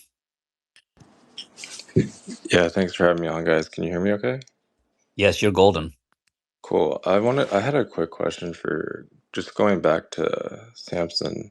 Back when you kind of started with the opening statement, you were talking about your biggest concern being something um like a small angry mob of people forcing a change or something like that. But how does that relate to the way consensus works? Why does that concern you? Because if it gets done, isn't it done through the rules of Bitcoin as it stands? Isn't that the sort of the beauty of the protocol? Is that it works that way? Well, usually all of these discussions would be in tech circles with developers. But like the block size war, it's bled out into the broader community. And I think you definitely have a lot of parallels here. Like a lot of the anger is directed at the developer saying, well, why didn't you stop ordinals and stop spam? And I think their reasoning is they can't. Like if you read all of the discussions on the from the developers and more technical side, it's that you ultimately it's a cat and mouse game, and you plug one hole and another one opens, and they'll find some other way to stuff some data in. So they're looking at it from a pure technical perspective, which is true. You can't stop spam, and the way to stop it is the fee. That's the fee and the block space limit are the barriers to spam. So they don't want to do anything because the only way to do it would be to make a consensus change, right? So they've reasoned out the fix, and the fix is to change it in consensus. But developers are hesitant to push for that because, again, like you should not have developers just changing consensus rules for any reason. You can change policy. And again, a big divide in this discussion is the blurring of what policy is and what consensus is and what people think should be consensus versus policy. But you don't want the developers doing that. And when it goes out into the broader ecosystem to be debated, there is no way to do it in a way that's not disruptive, because you have people that will make a fork of the code and push it through, and it's going to cause a split. So it's really about it's not really about fixing the issue. It's about how you fix the issue. And yes, you can propose new rules, but the way it's being proposed now is more of a threat. It's like, miners need to obey us, follow the nodes decide, flip the bit. And that is the mechanism now that, as a whole, the 110 side is proposing, is how we decide on consensus rule changes to Bitcoin. And personally, I don't think that is the right way. I mean, I've seen it argued that, this is the way to do it. You throw it out there and the market decides. But there are less disruptive ways to do that through technical discussion. But yes, in practice, yes, you can do this and the market will decide. And the market has decided time and time again in the past when these types of disruptive mechanisms are the way for proposing consensus changes. I threw out a soft fork proposal the other day that was all Bitcoin transactions must be sent to an address in my wallet, which is perfectly in line with the current consensus. And all nodes already support this. Trey So now produces a soft we fork just every wait. Friday night. Now we just wait for the miners to inevitably fall in line. Mm-hmm. Yeah, there's a lot of attack vectors that this opens up, and I don't think people think about the second, third order effects. But the the biggest thing is, like, people say it's just a soft fork and it's just temporary. But there's so many malicious ways you can attack the network. Like, let's say you have a very cheap power purchase agreement as for mining, and you're paying 1 cent, right? You could propose we should decrease the block reward, and I don't know, come up with some reason for it. But what you can effectively do is squeeze out your competition and get the market share after they all shut down in a year. So there are just so many slippery slopes when you try to change Bitcoin and you think you know better, and you go against the network consensus. I appreciate that technical insight because I'm just a super pleb that's been hodling for a really long time and not really participating. And it's like hard to wrap my head around because when you say the free market, it sounds to me almost like sovereign people voting or something. But you're saying that's disruptive, like to the current like consensus or like what the developers or the highly technical people, the way that they go about making changes. It's like I'm trying to like equate it to something super dumb that I can understand. Like it's like the United States, the president, the office of the president of the United States basically forks every 4 years just based on majority consensus, right? Like just voting. So even if I hate the change, I kind of just have to accept the direction that the machine is going. But like, is it fair to say like that that's disruptive? Like a new person gets in, that's like disrupting, or is it just it's a change that I don't like? You know what I mean? Well, it is disruptive because the mechanism will cause some network chaos when there is a split.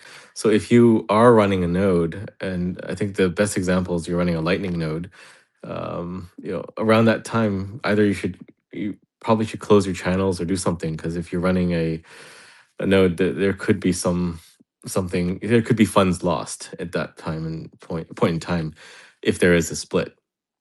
But it's just causing a disruption for everyone that wants to use Bitcoin. Like, I have to pay attention to this. You have to pay attention to this. And where's the end? There is no end. There's always something, right? I think if you want to go with your example about I don't know, the US and elections, like there is a process there for elections, and there is a process to pass laws. They go through Congress, Senate, and the president signs off on it. There's an established thing. But this is more akin to a riot in the streets with people marching around with signs and chanting slogans, right? That's not the way to get a new law passed. It's a way to make yourself heard. It's a way to express yourself, but that's not really how things are done if you want minimal disruption, right? Like, you can always do that. I mean, if you go back in history, there are lots of revolutions and violent ones where they grab the people in charge, string them up, and set fire to the city. Yeah, you can affect change that way, but is it the least disruptive way? I don't think so. Better to go with the established, boring, slow methodological way. Can I Speakeasy. Go ahead, Mars. We'll get back there can I later. just Go ahead, say Mars. to respond to Speakeasy, my perspective as someone who isn't technical, on your question of isn't this just consensus at work if it activates? The red flag for me is that they lowered the threshold to 55% for this soft fork, which is something that all other soft forks haven't done, right? They've required what, 80, 85, 95% activation in order for, or signaling in order for it to activate. So by them lowering it down to 55%, that is like an admission that, right, traditional or typical consensus is not, it's not going to meet that bar. It's not going to meet that bar. So it doesn't seem like it's consensus if you have to change the rules in order to get it activated to me. That's not consensus.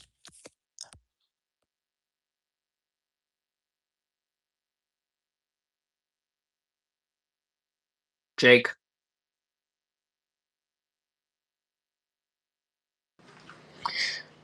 Hey, gentlemen. Just thought we had a cool group in here, so wanted to hop on stage. Didn't have a specific take yet, but I see we got Samson and we got Mechanic here, and I have a conversation that I recorded with Mechanic a couple days ago that's coming out tomorrow, and then had this conversation with Samson. And these two guys have been my two main sources of information here. I was listening to Matt and Mechanic and kind of was going down the BIP110 train for a while. Samson opened my eyes to some more of the risks. Your hot pocket's ready. Oh, thank you. Yeah, almost done. Yeah, I don't know. Just I don't have a spicy take. I'd mainly hear, or I'd love to hear Samson and Mechanic go back and forth right now, if we could set that up. I just wanted to add that we didn't drop the threshold to 55%. it's 0%, which follows on from the precedent of BIP148. It's a user-activated soft fork, and we've done those before without any miner activation mechanism at all.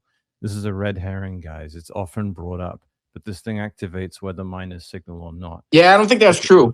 We're in a completely irrelevant...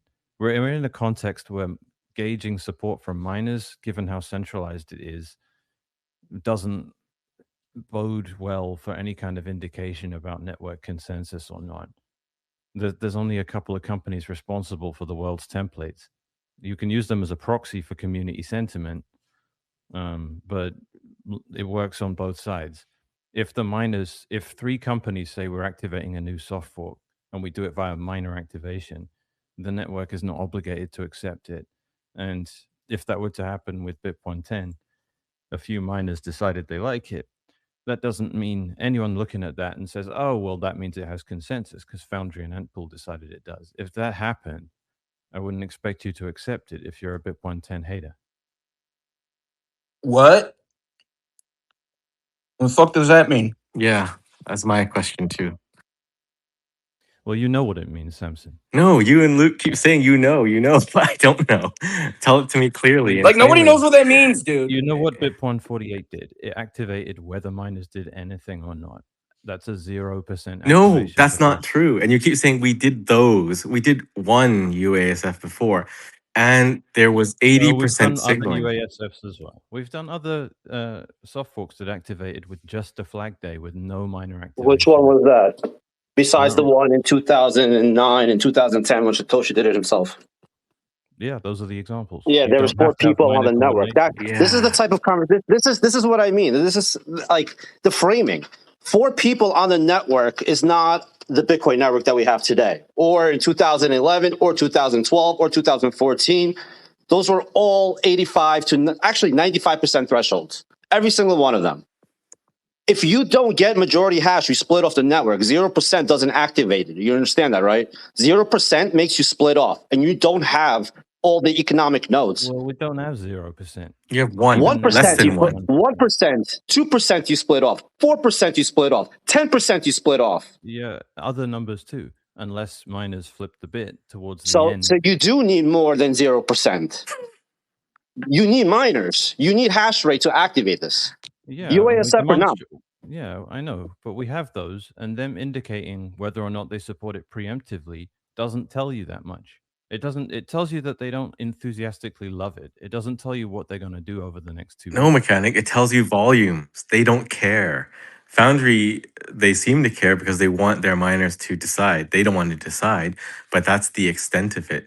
I don't think you fully grasp the lack of caring from the broader ecosystem. And that's why you guys are demonizing everything. Like everyone that disagrees with you is big No. Bitcoin. But Saying they nobody don't care cares. is fair enough, and I agree that they don't We're in care. the back pocket of big Bitcoin. I agree, Terrence but what and I the are on the problem is that payroll. it gets lack of care gets conflated with opposition. I don't care if 90% of the network don't care about BIP110 one way or the other, which is probably true, because if you did, you would URSF it. You're not URSFing it because you don't care, but that makes your opinion pretty irrelevant. No, you realize that URSF is not needed when you have such little hash rate. The miners are URSFing for you right now. Yeah. In a consensus They're system, literally doing a user rejected soft fork right now by not signaling. No, they are not URSFing by ignoring a soft fork. That's literally not what a URSF is. They are saying we don't care if a BIP110 chain comes along and wipes us out. We don't care one way or the other. If it was actually a negative change, then they would URSF it to ensure it didn't happen. And they No, would again, send us more 14. lies. The chance, if it's a 45, No, even if you got 45% hash power. Hodl, it's the complete truth. If there's a negative soft there fork is that wipeout risk. There is wipeout risk. We were doing pretty if there's good, a Lauren. negative soft fork that comes along for Bitcoin, I know, and I was going to am remind to everybody that we URSF don't it. say fuck on here. We say sweet, sweet love or frick. Sorry, So, I started it. that was Sorry. you, Mars. I'm sorry. With 45% hash power. One speaker at a time, and that was Terrence.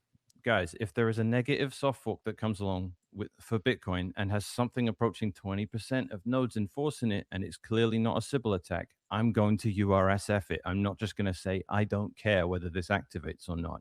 All right, and you have to do that at the protocol level, not on Twitter. We did the math, and 45% hash rate. If you get 45% hash rate, that still gives the legacy chain 14 block lead. That's within 24 hours. 14 block lead. Do you think you're going to have a 14 block reorg? That's 24 hours. Hey, Hodl, That's we're what. lucky enough to have Samson, so just Sorry. please, if you don't mind, share the mic a little bit with him. So he's our special Your guest. prediction is you're Hodl's either a got it. hostile Like critic. everything he's saying is right. Yeah, no, I think you're on the same page with your messaging, but yeah. I'm just letting you know, if you got, this is 45% hash rate. This isn't 12, this isn't 15, it's 45% hash rate. Within 24 hours, you're behind 14 blocks. The chances of you... Trey, this is the kind of stuff you were talking about earlier on, isn't it? Yeah, I was just coming off mute to say, like, this is exactly the dynamic that I was trying to help some other people understand, which is that as soon as mandatory signaling starts and a fork is created by a non-signaling block being mined, you now have two chains, and it's essentially just a race for hash rate. So maybe a better question might be what we were talking about earlier, which is what is the long-term plan on both scenarios? Like what happens after a year? And or is the plan, if this doesn't work, are you guys going to hard fork Mechanic? I have no idea. See, maybe you should come up with some ideas because people want to know, and I think they deserve to know, and I think there's a lot of misinformed people who are signaling just on emotion alone and thinking they're doing the morally right thing. I'm not going to do it because almost no time is given to people preparing for success scenarios. I really want to know what Bitcoin Core does when it's no longer a full node. No one ever asks about these things. And I'd like to know. No one's ever asking about these things because there's no economic nodes or miners that are talking about it. So there's no reason to ask about it. It's just made up. You're just making that up. What exchange? Samson, hey, tell me has there been any exchange making any noise about this? Exchanges and miners never touch it. Hold on 1 sec. Samson came off mute. Go ahead, Samson. Nothing. I was gonna say, I don't know. This is so much. There's so many things Mechanic is saying. I can't keep up. Like it's too much, huh? A little overwhelming. Like I want to interrupt him every minute and say, "What do you mean by that?" What? Okay. Dude, during BIP148, we were actively talking to exchanges. Let me address some of the things Samson said. So I was listening about 5 minutes ago, Samson, and you're talking about some sort of procedural. You're making an appeal to process, and you're saying we didn't follow the correct process. And you talk about U.S. elections being done in an orderly way versus a riot in the streets. In what context can you have people openly attacking the network and assume you have a hostile implementation, which is something you were happy pretending you thought about a year ago when you made production ready and all that stuff? So how exactly are you expecting to route around a hostile implementation and go along the correct process beyond what we did, which is go on the mailing list, post it, address reasonable objections, put it in the BIPs repo, address all the people telling us they didn't like this, they didn't like that. It's confiscatory, so you need a UTXO height checker. It uses the word legal too many times. That sets a bad precedent. All that was iterated upon and fixed. It gets merged into the BIP repo. It sits around for months. Loads of people adopt it organically. You're telling me somehow there's a procedural concern there that makes it a rabble, a chaotic riot in the street. You want to reconcile that for me? Yeah, I was going to cut you off. I decided to let you finish. But you see, the problem is nothing at the end you said. You already stumbled yourself earlier on when you said someone's attacking the network. And that's where the schism is. Like, who is attacking the network? You think someone's attacking the network. I don't think someone's attacking the network. So everything else you said after that is just fluff. No, it's not. It's a related point. And okay, so who is attacking the network? Let's break this down bit by bit. No, I'm contrasting the two things. You're saying we didn't follow the correct process. I'm saying that if we were to follow the correct process in a context as bad as that, as we have done, yet you still find something to criticize about it, then you're not giving us any kind of realistic scenario in which we can work. We could have been way more disorderly about it, given the context, but we weren't. There is a process for core. Let me ask you this: do you believe? And did we not follow it? Do you believe food is a human right? can you answer my question about whether we followed the process? Answer my Did question we have a first. riot I in the promise I'll street, answer yours. or did we post a BIP in the mailing list, get it iterated upon, put it in the BIPs repo, get it merged in the Setting BIPs threshold repo, at then implement it? 55%. Listen, No, setting Hodl, threshold at Hodl, let me go 55% back is and Hey, forth Huddle, with Samson, Huddle, man. just maybe don't get so mic happy and just let people finish their thoughts, and then we'll All I'm respond asking afterwards. Samson Go is ahead. what procedural aspect of making a user-activated soft fork, introducing a new BIP, what did we do that was akin to a riot in the street? There was animosity and dislike, I'll grant you that. But what part of the process was foregone in what we did? Okay, I'll answer your question, but then you answer mine. When you're working in the BIP process, then that's fine. The riot in the street is this thing right now. When you push BIP110 out there and it's running on nodes and it's got the activation date and there's hash rate behind it. And the campaign on social media to smear every single person that doesn't agree with you. That is the riot in the streets. Now, can you answer my question? Is food a human right? If it requires the labor of other people, it's not a human right. Okay. What does this have to do with the conversation? This is, I think, the point that a lot of the BIP110 supporters are missing. You think that core devs have an obligation to listen to you and do what you want. But if what you want is to have a fork, then it's the same thing. You're relying on the labor of other people, and they have zero obligation to do anything for you. So if they rejected all of your proposals and everything in GitHub and the mailing list, you have to make your own. And you had that with Knots. You had your own.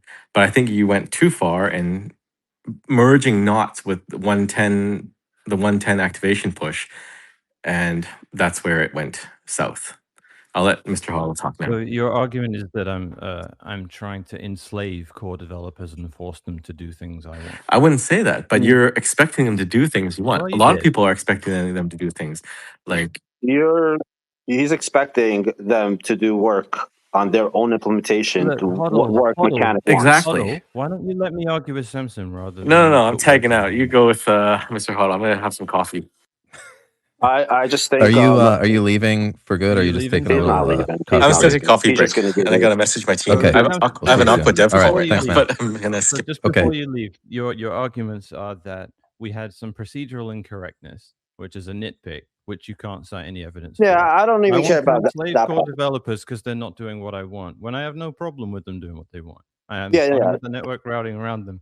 And yeah, that's fine. Like the these are your UASF, arguments. Okay. I don't have a problem with the UASF part. I know a lot of people do, but I personally don't. My problem is Hodl. I came here to debate Samson, not you. Samson wants to Samson's have some gonna go and coffee. drink coffee, then I'm gonna go and drink a decaf. Oh, Go I on. see. Go on. I got it. Go So on, for Mechanic. anyone else that wants to listen to, I know that Mechanic doesn't want to speak to me, but there's never been a time where Bitcoin had a 55% activation threshold. The reason for that, because if it does activate at 55% threshold, that becomes a mess. The network becomes a shit show. That is the ideal attack. That's how you attack a network. 50% split consensus failure. That is the attack. Well, BIP What? 148 activated at 0%, and it forced No. through an BIP 148. 100% threshold. BIP 148. No, okay, let's fix this again. You're BIP just 148 lying, activated. You're just BIP lying. 1. All right, you got. Hold on. You didn't want to talk to me. Lying. You didn't want to talk to me. Huddle, you're the hijacker. Come on now. Okay, let Huddle finish his point, and then you can respond. There's never been a 55% threshold activation before. There has been 0% activations multiple times. You are okay. So now, lying. anyone that has an LLM right now, you could go and ask your local LLM, your favorite LLM, how did Segwit get activated? What it's going to tell you was that BIP91 got signaled at 100% before the flag day. Flag day was August 1st. It got 100% signaling, I think by July 20 something. I don't remember the exact day. 100%. It activated with 100% signaling. Oh, it never reached the UASF. What made the miners do that? Was there a UASF that activated at 0% going on at the same time? What? I just told you how it activated. Hey, it activated Samson's by back with his cup of coffee. So do you get Men in Black with the red flashy pen? No, Mechanic 148 never activated. What are you talking about? Well, hold on. What are you talking about? What do you think happened? What do you think happened? Tell me what do you think happened. I have one purpose in the Bitcoin community. One, which is to stop people whitewashing what happened in 2017. All right, so tell me what happened. What is your event that happened in 2017? Huddle. There was Huddle. Share the a mic with user-activated Samson if you soft don't fork. mind, buddy. There was a user-activated soft fork called BIP148 that said, we don't care what happens. Come August 1st, we are trashing blocks that do not flip the bit to signal. What was the threshold for that Hey, 148? Hodl, we're gonna have to mute you if you can't. No, let Hodl refrain finish. from just Let- popping This is in. let- crazy. Yeah, let let him Hodl Lauren, finish. I'm finish. having a conversation with him. He's talking. I'm having a Listen. simple conversation right now. Can I just say something real quick? People need to tolerate Mr. Hodl and the way he talks because he's got so much good information. Like he used to call me We retard love for him. years. Yes. He's No, not I know. He discriminatory. gets Look, emotional. He's we all passionate know about what he Exactly. speaks, and all we that's appreciate happening him. here is It's people just are sometimes he trying does to. stop We on just want to hear stomp on people. everybody. So That's all. We just yeah, want to hear Yeah, well, they exactly. everybody. almost All forked the you Go ahead, space guys, the Hodl. other day because of all him. you, It was all Finish you your ridiculous. thought. We'll get all back that's to it. being done here for the audience's benefit. There was a user-activated soft fork in the past. It worked. After it worked, everyone attempted to whitewash it by saying, no, it was miners with BIP91. BitMEX Research, John did it. The miners did it. Wang does it. Everyone wants to pretend the UASF in the past just coincidentally forced miners to do the thing they ended up doing. And that is why you have the same scenario, the same setup with BIP110. You have the same flag day that says miners have to do what we want on this height. We don't care whether they indicate prior to that or not. At 0% threshold, we say you have to flip the bit to activate this. It's worked in the past. It's the same mechanism as what's going on with BIP110. The reason people are trying to reframe that and say it was BIP91, it was the miners that decided to give us segue, not the user-activated soft fork. The reason they're doing that is because they know this mechanism actually works and they need to pretend that it never happened before. And they need to imply there was no precedent for what we're doing when there is. I'm not talking to him. Yeah, I just wanted to know one thing though. If Mechanic didn't have such a sweet, sexy voice, would we be where we are today? Anyway, sorry, go on, Mr. Hodl. All right. So I assure you that that's not what happened. Yes. First of all, BIP148 had 85% threshold. That was BIP148. That was not. There was no 0% anything. For BIP148, it was 85% threshold. No, it was 90% threshold. I think it was 90% threshold. It was 90.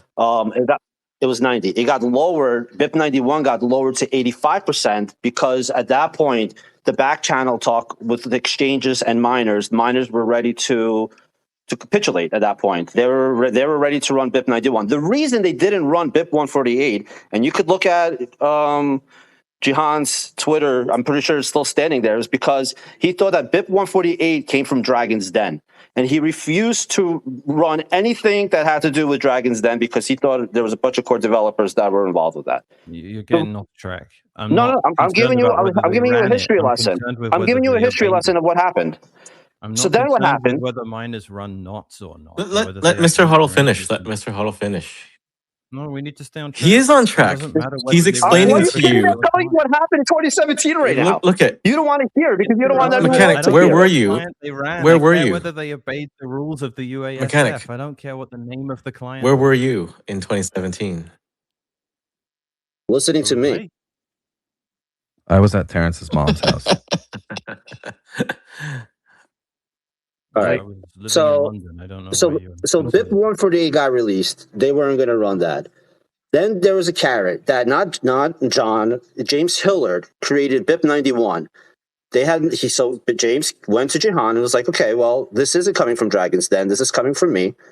Are you ready to accept? Because he didn't want a UASF. Jihan didn't want a user-activated soft fork. He didn't want on August 1st for the users to activate its SegWit. Like that wasn't in his cards. Especially because we know that Bcash got activated on August 1st. They hijacked that day. So a lot of people think August 1st is the UASF day. It's really Bcash's day. So BIP91 got activated at 100% threshold.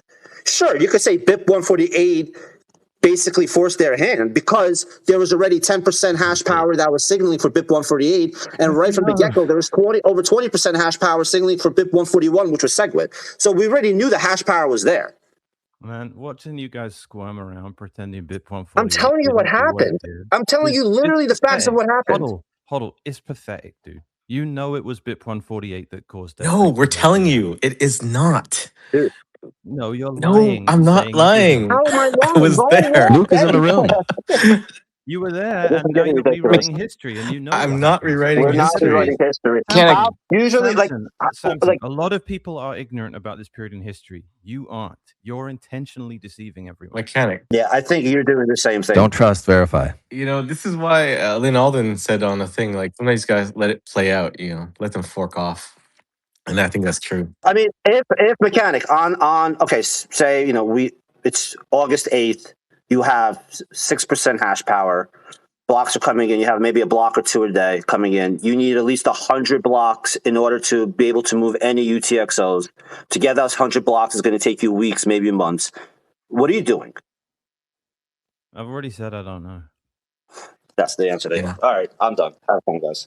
Hey, Fred, did you want to have any other input? I know you're a big BIP110 guy, and it seems like maybe Mechanic's getting tag teamed here. On the conversation, so I didn't catch the last hour. So I'll listen. Thank you. I think it'd be useful, and I asked this question earlier, Mechanic, before you came in. What is the plan if we assume that 110 does activate successfully on Bitcoin and doesn't fork off? There is no plan. Like if No, you are there's a plan for successful there, like activation what's there. the plan for the year, and then what comes after 110 when we get to the end of the year before it like rolls back, or when it rolls back? 110's a very specific thing. It counters core having been turned into basically a botnet to fire as much spam around as possible. No one would have suggested something like BIP110 in response to Libra Relay because it wasn't ubiquitous enough. And it only had that one pool basically as an endpoint. It's a very specific scenario and motivation for it, which is why everyone keeps misframing it with this generic anti-spam motivation. That's not what it is. We know that the spammers are going to find a route around the BIP110 limitations. It just looks at specifically what Core 30 did and opens up intentionally and says you can't do those things anymore. So it places the guardrails on Taproot and it makes it so you can't have big op returns anymore, which were effectively limited for most of Bitcoin's history by policy and by the non-existence of Taproot. Those two things having been changed with an oversight with Taproot, but with intentional malice from Core with regard to op return. You have to revert those two things and say, I'm not letting Bitcoin turn into what they're trying to do with Core 30. That's all BIP110 does. You only have the consensus. You only have ability to do this stuff at consensus in circumstances like that, where it's justified. Other than that, people keep taking it further and saying, well, now it sets a slippery slope where we have to use consensus to play games of whack-a-mole against spammers. And obviously that's not true. This whole thing started as a conversation around filters, which is where it actually belongs. And filters work. They've worked for most of Bitcoin's history. They just don't work if the default filters are made intentionally bad by the client everyone runs. That's a situation where you do actually need a consensus change to get things on some kind of reasonable path. Accepting all of that for the sake of the question and the discussion, like BIP110 activates successfully and for the course of the year before it kind of automatically unrolls itself. And then what comes after that? Because the current some of your consensus, you're cutting out a little bit. Do you mind repeating?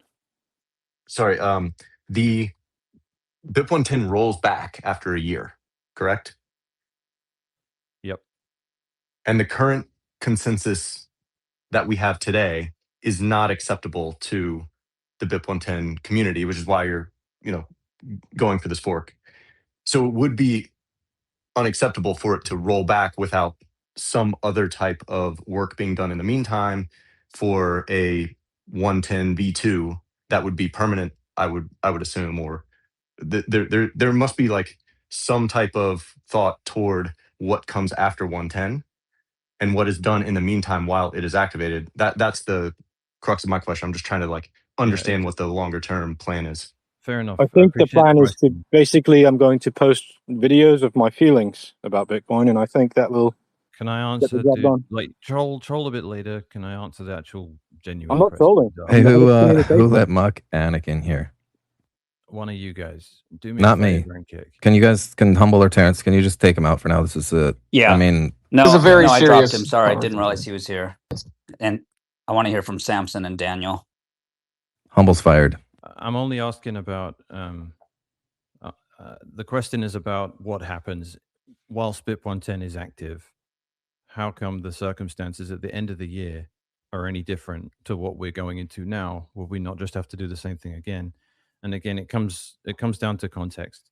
If people are ubiquitously adding loads of arbitrary data on chain using known but not sanctioned methods that are pretty much by the dominant client, whatever that ends up being, filtered out, non-standard, the things that have come up like the TIFF JPEG, the Knots Lies website highlights as being a way to have lots of contiguous data that's way bigger than 83 bytes and all that stuff. If it's all non-standard, it's using weird transaction versions and stuff like that, and they have to go out of band. No one's going to advocate doing another consensus change for that. There are some things that would probably stay. I think keeping op returns that small is probably fine. I think keeping the guardrails on Taproot is probably fine as well, though you'd redo the grandfathering so that if anyone really did accidentally use an op-if in a Taproot and needs to be able to spend it, and they get stuck because they create the UTXO after we start the activation or after we start enforcement, then they become able to spend it as well. So putting guardrails We're on creating the Taproot, plan in real time. no, I'm telling you what people have been talking about for months. Okay. Who's next, Samson? Yeah, Samson, then Daniel. I don't know. I mean, I think Mechanic, you would be taken a lot more seriously if you were not weaving little bits of innuendo and insinuations in everything you say. Like you're saying, Core is a botnet. I'm just trying to recall everything you said. Core is a botnet. The developers did something with malice, blah, blah, blah. When I listen to that, my rational spider senses just say, you have a motive and you're trying to do something rather than just talking about the technical. So everything semi-technical you say just kind of blows through and lacks substance. But if you really listen to all the things you're saying, you're basically telling us in plain sight that you guys are going to decide what happens after a year. Like you said, sanctioned transactions or like whatever, but like sanctioned by who or unsanctioned by who, right? It's all a question about who is in charge, and it sounds like you guys are in charge in this hypothetical 110 world, and that's not a world I would want to live in. Samson, that's Okay, so on the one hand, I have someone telling me, hey, you're just making up a plan as you go along. On the other hand, I'm being told, you guys just want to control this thing, and we expect you have some kind of personally motivated, corrupt desire for the network that you're going to unleash upon us. These are contradictory accusations, and they are being levied at the No, they're same not. time. We do not have a No, roadmap, Samson. no, We're no, being no. asked to Those come are up not. with Those are one. not mutually exclusive, Mechanic. Those are perfectly congruent. No, That A, no, you they're don't not. have a plan, but B, No, they're you pretty want to be in contradictory because control. if we do have that kind of design, No, they're we'll not have it contradictory, written out. bro. I don't want to take over control of the Bitcoin network to Well, enact some we know evil that Luke's you job. plan don't. that I haven't even written yet. You What advocated context for is Luke that? being a benevolent dictator of the most common reference client in Bitcoin. The last time you were in this space, bro, you said that yourself. And you said that, and you actually compared it to Linux kernel, that is a really good model to have a benevolent dictator or gatekeeper. So it is what you want. well. Yeah, I compared Can I? Linux with the control that Linus Torvald has over the kernel as a case study for the best open source project in history. And I don't think there's a meaningful difference between Luke being the gatekeeper of Knots with Five Guys being the gatekeeper of Core. Can we? The I love that latter is place. not suddenly Delicious fries. decentralization magic. I'm kind of curious where Samson last year was sort of, I'm going to try and keep it respectful. Last year, you were on a bunch of podcasts saying Core has a bunch of dirty laundry. It's all going to come out. I'm releasing my own client. And I'm wondering what motivated you to say any of those kinds of things, given that you're attempting to, again, I have to kind of be as polite as possible here. You're making sure that none of the motive I can talk about, I can't invoke any of the rationale for BIP110 being off the back of Core 30 because it's me sullying the waters. It's me, hitting below the belt, so to speak. When it is genuinely part of the motivation for it, I feel like Core has become corrupted. even if it's a mistake, it's incompetence rather than malice. The difference doesn't really matter. It manifests the same way. At some point, you were saying, we feel the same. There's a problem. I'm going to make my own client. And for some reason, you seem to be frustrating the organic appearance and emergence of people routing around the implementation becoming corrupt. Now you're trying to prevent that for some reason, and I haven't found anything substantive in what you're saying. You're saying I'm being critical and I'm saying things that sound like conspiracy theories, sorry to paraphrase you, or I didn't go through the correct process, which you've kind of abandoned as a point now. What exactly is it that you're intending to do here? You said core sucks. We agree that core sucks, but BIP110 is not the solution. It's a riot in the street. We need to do this the proper way. I don't know. I can't find any consistency in your angle.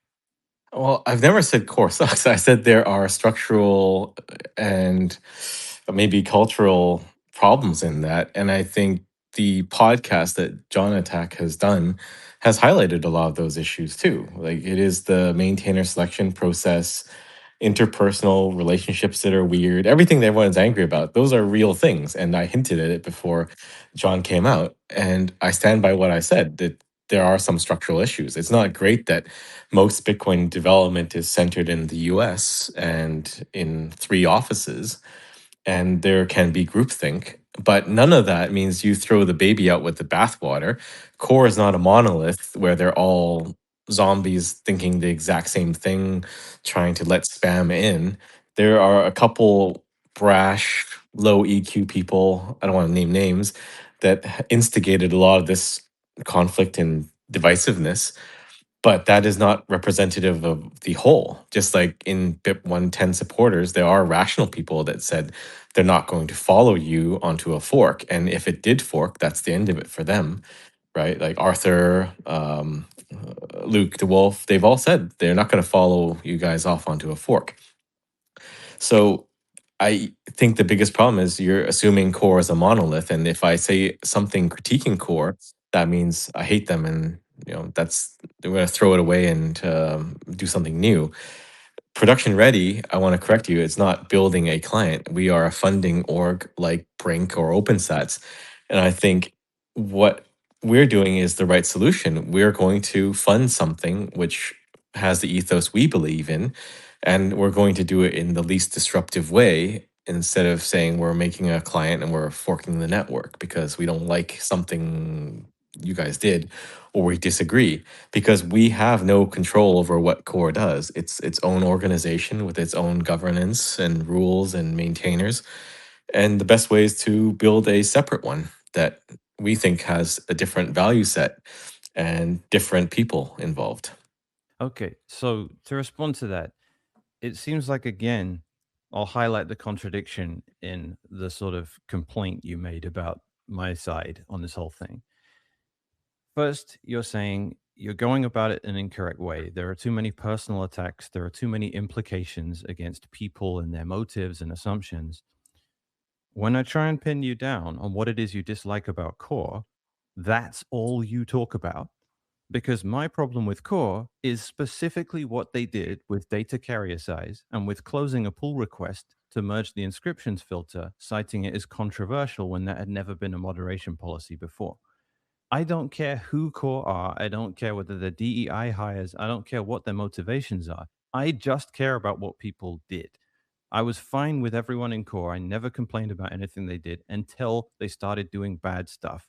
When they did bad stuff, everyone starts asking why. That's when you get all the emergence of this investigative work, the stuff Hodlernaut's writing, the stuff you came out with saying they have all this dirty laundry, but that's not the substantive part of it. I don't care if there's scandals or people are getting hired for specious reasons or they're not truly competent. I just care about the results. That is actually what I've been focused on. And you're completely distracting from that by talking about inconsequential procedural things, structural things. I don't care if some guy gets his brother a grant at Brink and Spiral when he's not that good yet. If his pull request into core is actually good and makes Bitcoin better, I will accept it. You're What doing the makes exact Bitcoin same. better is subjective, though, and that is the crux of the issue. And you want to fight in the marketplace of ideas, but you can't fight in the core repo because they have their own process and they have their own ideas. I got to go in 7 minutes. I have another call. I already missed one call. But let me ask you this, Mechanic. Like, you keep saying they made a mistake or they did something in malice. But I think to be able to accurately discuss something, you have to be able to explain their changes to op return. You have to be able to look at it from their perspective in their rationale and explain that to the audience. So can you take a stab at it and say Yeah, I've heard why it. it was right to change op return? Different ones have different motivations. So Antoine, No, there is a and technical reason.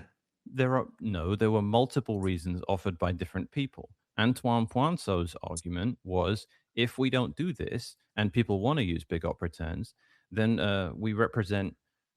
we're not listening to our customer base anymore. We will lose market share to another client that doesn't do the kinds of things that we're doing with Bitcoin Core. This was his argument to Danny on what Bitcoin did. And I don't think it's a good rationale, but it demonstrably didn't work because the consequence of them blowing out data carrier size was knots went from 1% to about 25%. So their rationale about losing market share is incorrect. It made their client less adopted. And call knots a Sybil attack if you want. We can't fake people stopping their core nodes. So that's one rationale. Another rationale is it incentivizes miners to become more centralized, having spam filters, because big miners can solicit this stuff out of band while small miners can't. Again, very familiar with these arguments, Samson. And the concern around centralization of mining was misplaced. They are technically correct. They are practically making a completely irrelevant point. Mara made barely any revenue from Slipstream. It was a hassle for them to maintain. The cost of it was not worth what it was they were putting into it. Jimmy Song put it pretty well. They are picking up pennies in front of the orphan block steamroller. You're way more likely to get orphan blocks than you otherwise would be if you're filling up blocks with stuff the network doesn't relay. So there was that point, and the final point was concern around UTXO bloat. It would be better if people used op returns instead of fake pub keys, because fake pub keys bloat the UTXO set, whereas op returns don't. This ignores what people are actually using op returns for, and the fact that there's often an output that goes along with it that's completely frivolous and at the dust limit. The practical implication of filling up Central Park with trash cans because it's full of junkies throwing litter everywhere is that it just gets worse. Even though it's technically better that people throw their litter in a trash can instead of on the floor, you're turning it into something overall. You're optimizing it for data storage instead of financial activity. And that just makes Bitcoin not what it's supposed to be. So, Samson, I can very, very resoundingly steelman the opposite positions. I know that UTXO bloat is bad. I know that mining centralization is bad. I know that miners going out of band trying to accept stuff that's filtered by a default implementation is bad. And I know that no one in core would be motivated to do things that would lose market share. But all three of those points are very easy to refute. And if you can't listen to me make that argument and say, oh, everyone on the not side, the BIP110 side, they don't understand the difference between policy and consensus. The problem, the bad faith there is coming from the other side. I'm not saying everyone on my side gets all these nuances, but they're Right, this still isn't a correct. podcast, bro. Let other people talk. Yeah, I Jesus think Samson, Christ. this will probably be your last statement, correct, sir? Yeah, probably. So I would say Okay. you got like 90% of it, but the gist of it is they're optimizing for a cluster mempool and mempool improvements. And you can't fault them for that. That is a valid direction because it does I help can definitely with the fault them for that. centralization. Well, you can, but you can't say that they're corrupt or they're a botnet or they're attacking the network. They're optimizing for what they believe is the best thing for Bitcoin. And you could optimize for what you think is the best thing for Bitcoin, which is filtering spam. But you cannot muck with the consensus rules. I'm going back to what I first said when I jumped on this spaces, which is you should not be just randomly changing consensus rules. It sets a horrible precedent. So you can do what you We're want not to make randomly changing Let me consensus. finish. You can It's do what not you want. random. It's You not can do what you random. want. Samson's got to go, so we'll just let him finish his sentiment, and then we'll figure out what to go You from should there. let Daniel Wildcat go up after me. He's good. He's my proxy Daniel stand-in. Burr. Yeah, I think so. I can't Okay. read the name here. You can't But create let a me finish. Let me random finish. chain. Hey, You he's got have to go take a you call, have to be Mechanic. So can we just reasonable, let him Samson. It's finish, not a and then random we'll chain. let you go. So you can do whatever you want. You can launch. You can have knots. Production ready. We'll sponsor another client when we're ready. But you cannot say the core team is evil and they're corrupting Bitcoin or whatever. They are doing what they think at a technical level to improve the software that they maintain, which is completely within their right. And you can't really complain that they didn't listen to you because you failed out in the IETF like process to discuss and convince them. So if you can't convince them, you can make your own, or you can do what you're doing now, which is unleash the angry mob and try to force a change. And now I'm done, and Mechanic can talk for Hey, another thanks, 20 man. minutes. Yeah, we appreciate you getting up early and coming in and sharing your views, shedding light on things, stating some facts. Really appreciate it, man. All right, Thanks thanks again. guys. Have fun. We lost Terrence. Humble, I think maybe we should shoot it down to Daniel Burr and see. He's Yeah. had his hand up for a long time. Yeah. Sorry, Daniel. I know you were trying to interject a few No times. Go problem. ahead. Mechanic, you and I talked. You spoke on a space. I think it was this space a week ago or 2 weeks ago, something like that. And you actually said something I found comforting, which was that you would not push for further whack-a-mole like forks, and you even said it here in this session, I believe.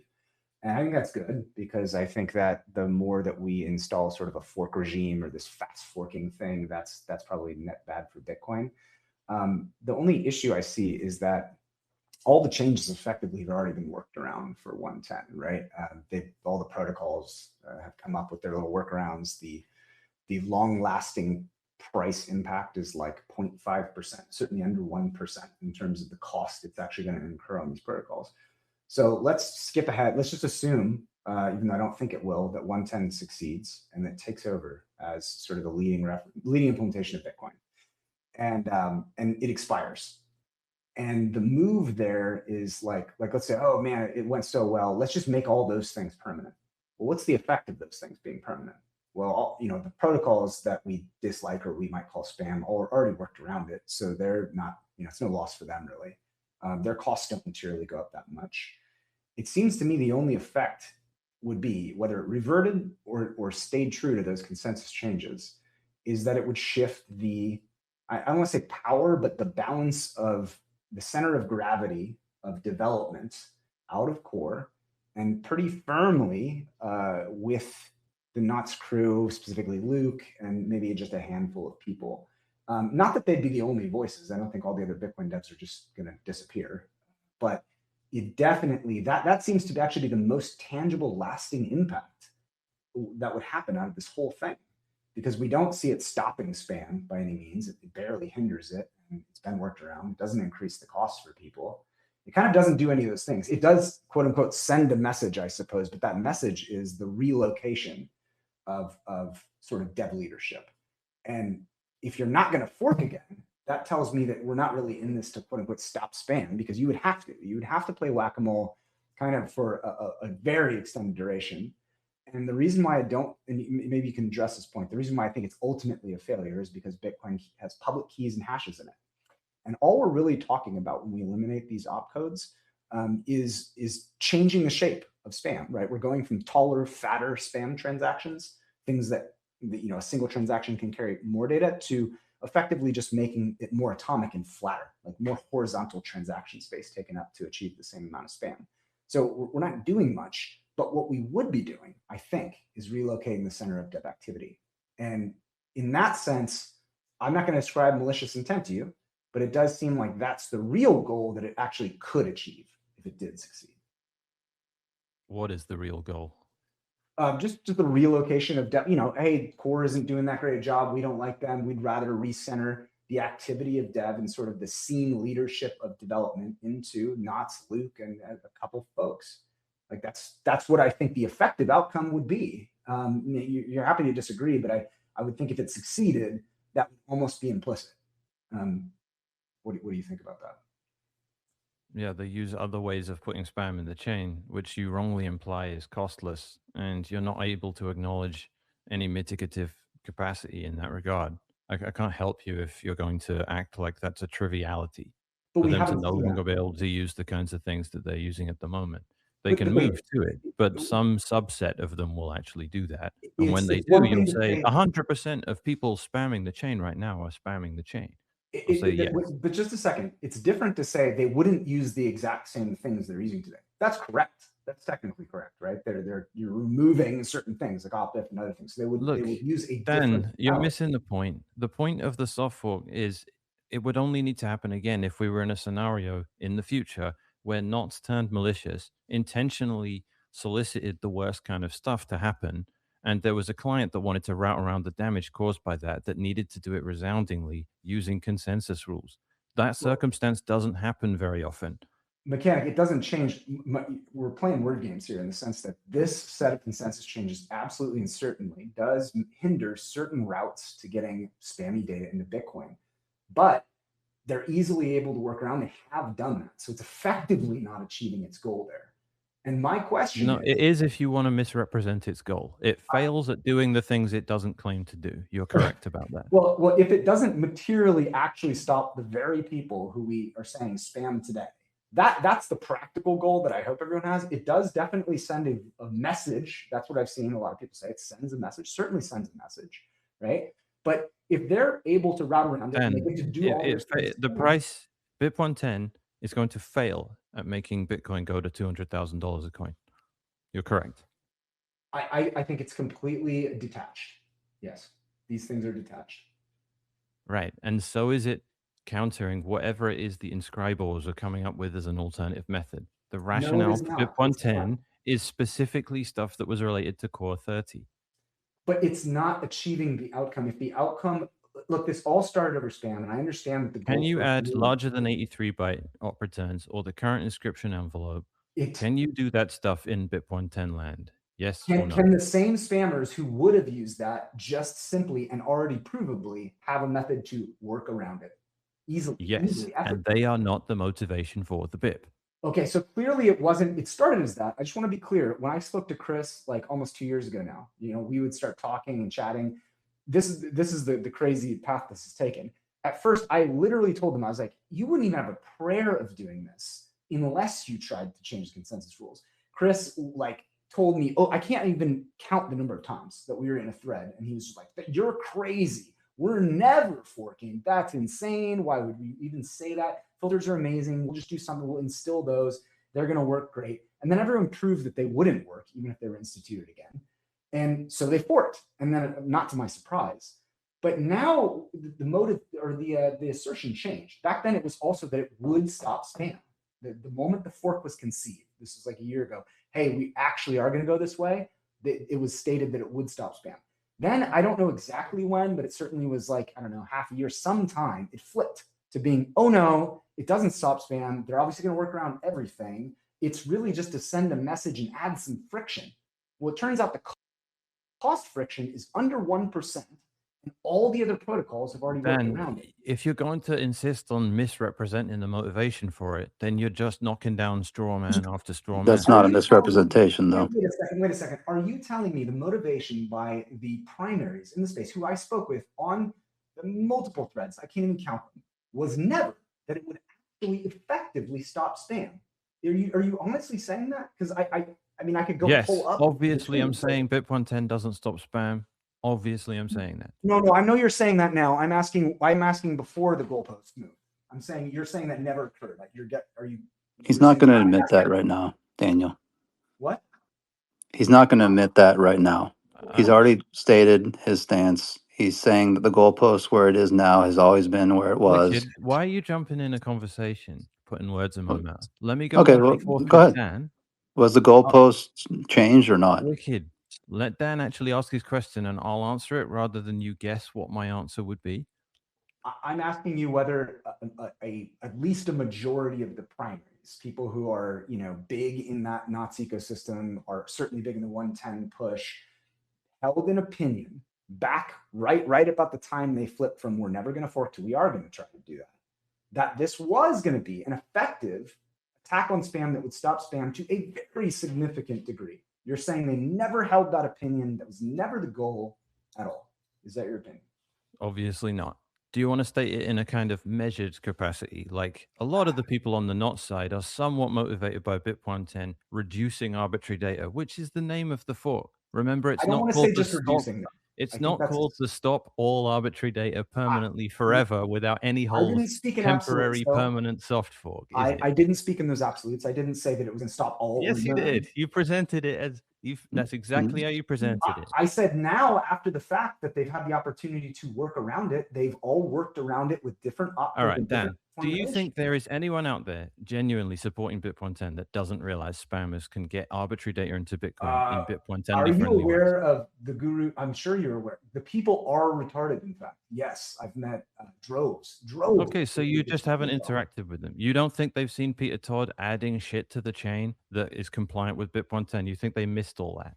Or they're lying? I think Is you that what you ascribe think? a level of intelligence to the average person that is far beyond their capacity. Okay, I get it. This is ultimately the motivation for most of the people against BIP110. They have no respect for people that run It's nodes. not about respect. That's all it I mean, comes look, down look, to. You just think they're Coco the stupid. gorilla That's had all a it comes down to. pretty like a certain IQ, and we're not disrespectful. You're a to the gorilla. technocrat that thinks the only people that should have any of the kinds of influence that we have belongs to people that operate in certain echelons within the space. You do not trust the network to be in the hands of people that run nodes. It's it's not just about disrespect. classism. That's all it is. The people are No, it's retarded. not. If It's someone it's doesn't- if Giacomo's someone- argument as well. He does the same thing. Man, I can't stand the unwashed plebs Mechanic, doing a I'm not going to UASF. go They're in. too I'm not stupid. going They're to go. too manipulatable. Mechanic, I'm not going to go into a doctor's Hell office. yeah. I'm not going to go into a doctor's or surgeon's office and say, oh, you know what, bro, I ChatGPT'd a little bit on brain surgery, and like I'm here to kind of fix your industry, and it's like, you know, that's what I'm here for, and I put a little bit You're of time. just making one point. The arbitrary data can still be added after BIP110 activates, and everyone already knows that. It's not a gotcha. It's not don't think you're. I think you're saying they do, and I'm going to take you at your word that you believe that. What I'm saying is that I've interfaced. I can only tell them over and over again. If they want to ignore me as someone that's obviously championing BIP110, when I say it doesn't stop all arbitrary data insertion, then they're completely blind, and I don't think they exist. Why would they ignore me on that? You said stop all arbitrary data. Okay, let's break down what it means. I don't think all or none. Wait, Daniel. Hang on one sec, guys. Sorry. Rob has his hand up. Sure, Rob, sure. I'd love it for you to go, but then let's give Mechanic the last word, and then we're going to need to just do a I gotta hard go rug potty. due to time. Fortunately, there's always tomorrow. Yeah, So tomorrow. Rob, go Tomorrow's a ahead, new and then day. Mechanic, and then let's give Mechanic the mic.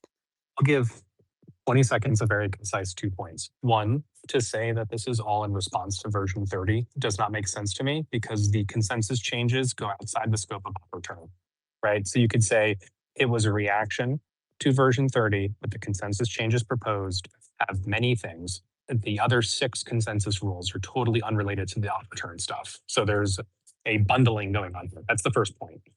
The second point would be when going back to activation thresholds and the like, I think it's important to look at the context of how BIP148 came into existence on the network. Specifically, BIP141, which was the, you could say, like the initial proposal for SegWit to be activated. When BIP91 was activated, I'm pinning a tweet to the top of the room, which actually shows all soft forks, failed and successful, that have activated on the network. It is the pinned tweet right now. You can go look at it. There's a huge spike for BIP141, which was the precursor to BIP148. And with BIP91 being released, you have that massive spike right at the end to go into near 100%.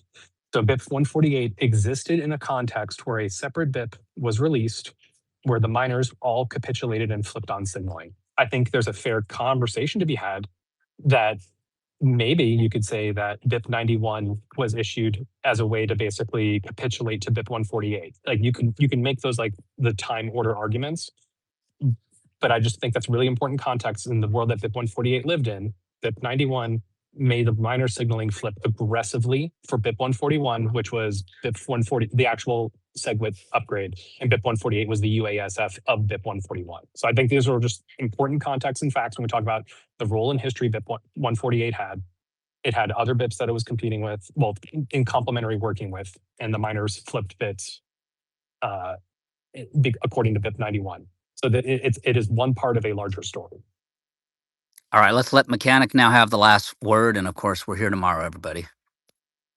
Yeah, the context of BIP 148, 141 is acknowledged. It doesn't change the mechanism of what BIP 148 did. It said at this block height, you have to flip a version bit in your block, otherwise it's invalid. That's all it did. That's mechanistically the same as what BIP110 is doing. It doesn't have that pretext. I agree. There has not been years of conversation around the things BIP110 would do that gets signed off on by most of the developers in core. I agree, but there's other factors there that we can go off about for a long time. Namely, the fact that SegWit is far more complicated. It was a much more fundamental redesign of how Bitcoin worked, so that was warranted. Nothing BIP110 does is anything like that complicated. And the context, again, I'm not allowed to bring it up, but I think there is either malice or incompetence within core, or even just straight up philosophical mess where they don't really understand what Bitcoin's purpose is or what we need to optimize for. That changes the conversation and makes me think BIP110 it's going to be something that breaks eggs. So all that is to say, mechanistically, there's no point splitting hairs. BIP110 does not break a precedent that wasn't already set by BIP148. If you dig into it, there are contextual things that you can say, oh, well, you don't have this. That's not fair. SegWit had consensus conceptually. And again, I'd push back on that. The only major real difference seems to be that people in core, Greg Maxwell, etc., do not like BIP110, whereas they did like SegWit, even if they didn't approve of BIP148. So precedent-wise, I think it's just, again, it's splitting hairs rather than making any real point. So thanks, There's other all. I'm going to points. jump off now before whatever bullshit wicked attempts. So have a good day, y'all, and I'll see you tomorrow. Hey, Lauren, I just wanted to make a quick point, man. See a mechanic. Lauren, yeah, just a quick point. I just wanted to address something Daniel said because I found it to be unbelievably arrogant. Daniel, you made a comment about going into the doctor's office and not telling them how to do their business. I just want to let you know, I had gone into a neurosurgeon's office, top ranked hospital, and they told me I needed to get a COVID shot, okay, before I could get neck surgery. Okay, that's So so you're saying I said no. I think I made the right decision. It's And over now, but Bitcoin is sometimes on fire. This thing is, you can't kill it. You have to find something that you can trust in that trustless world, which is Bitcoin. You know, it is a asset class. See you later, Doug. The U.S. federal government's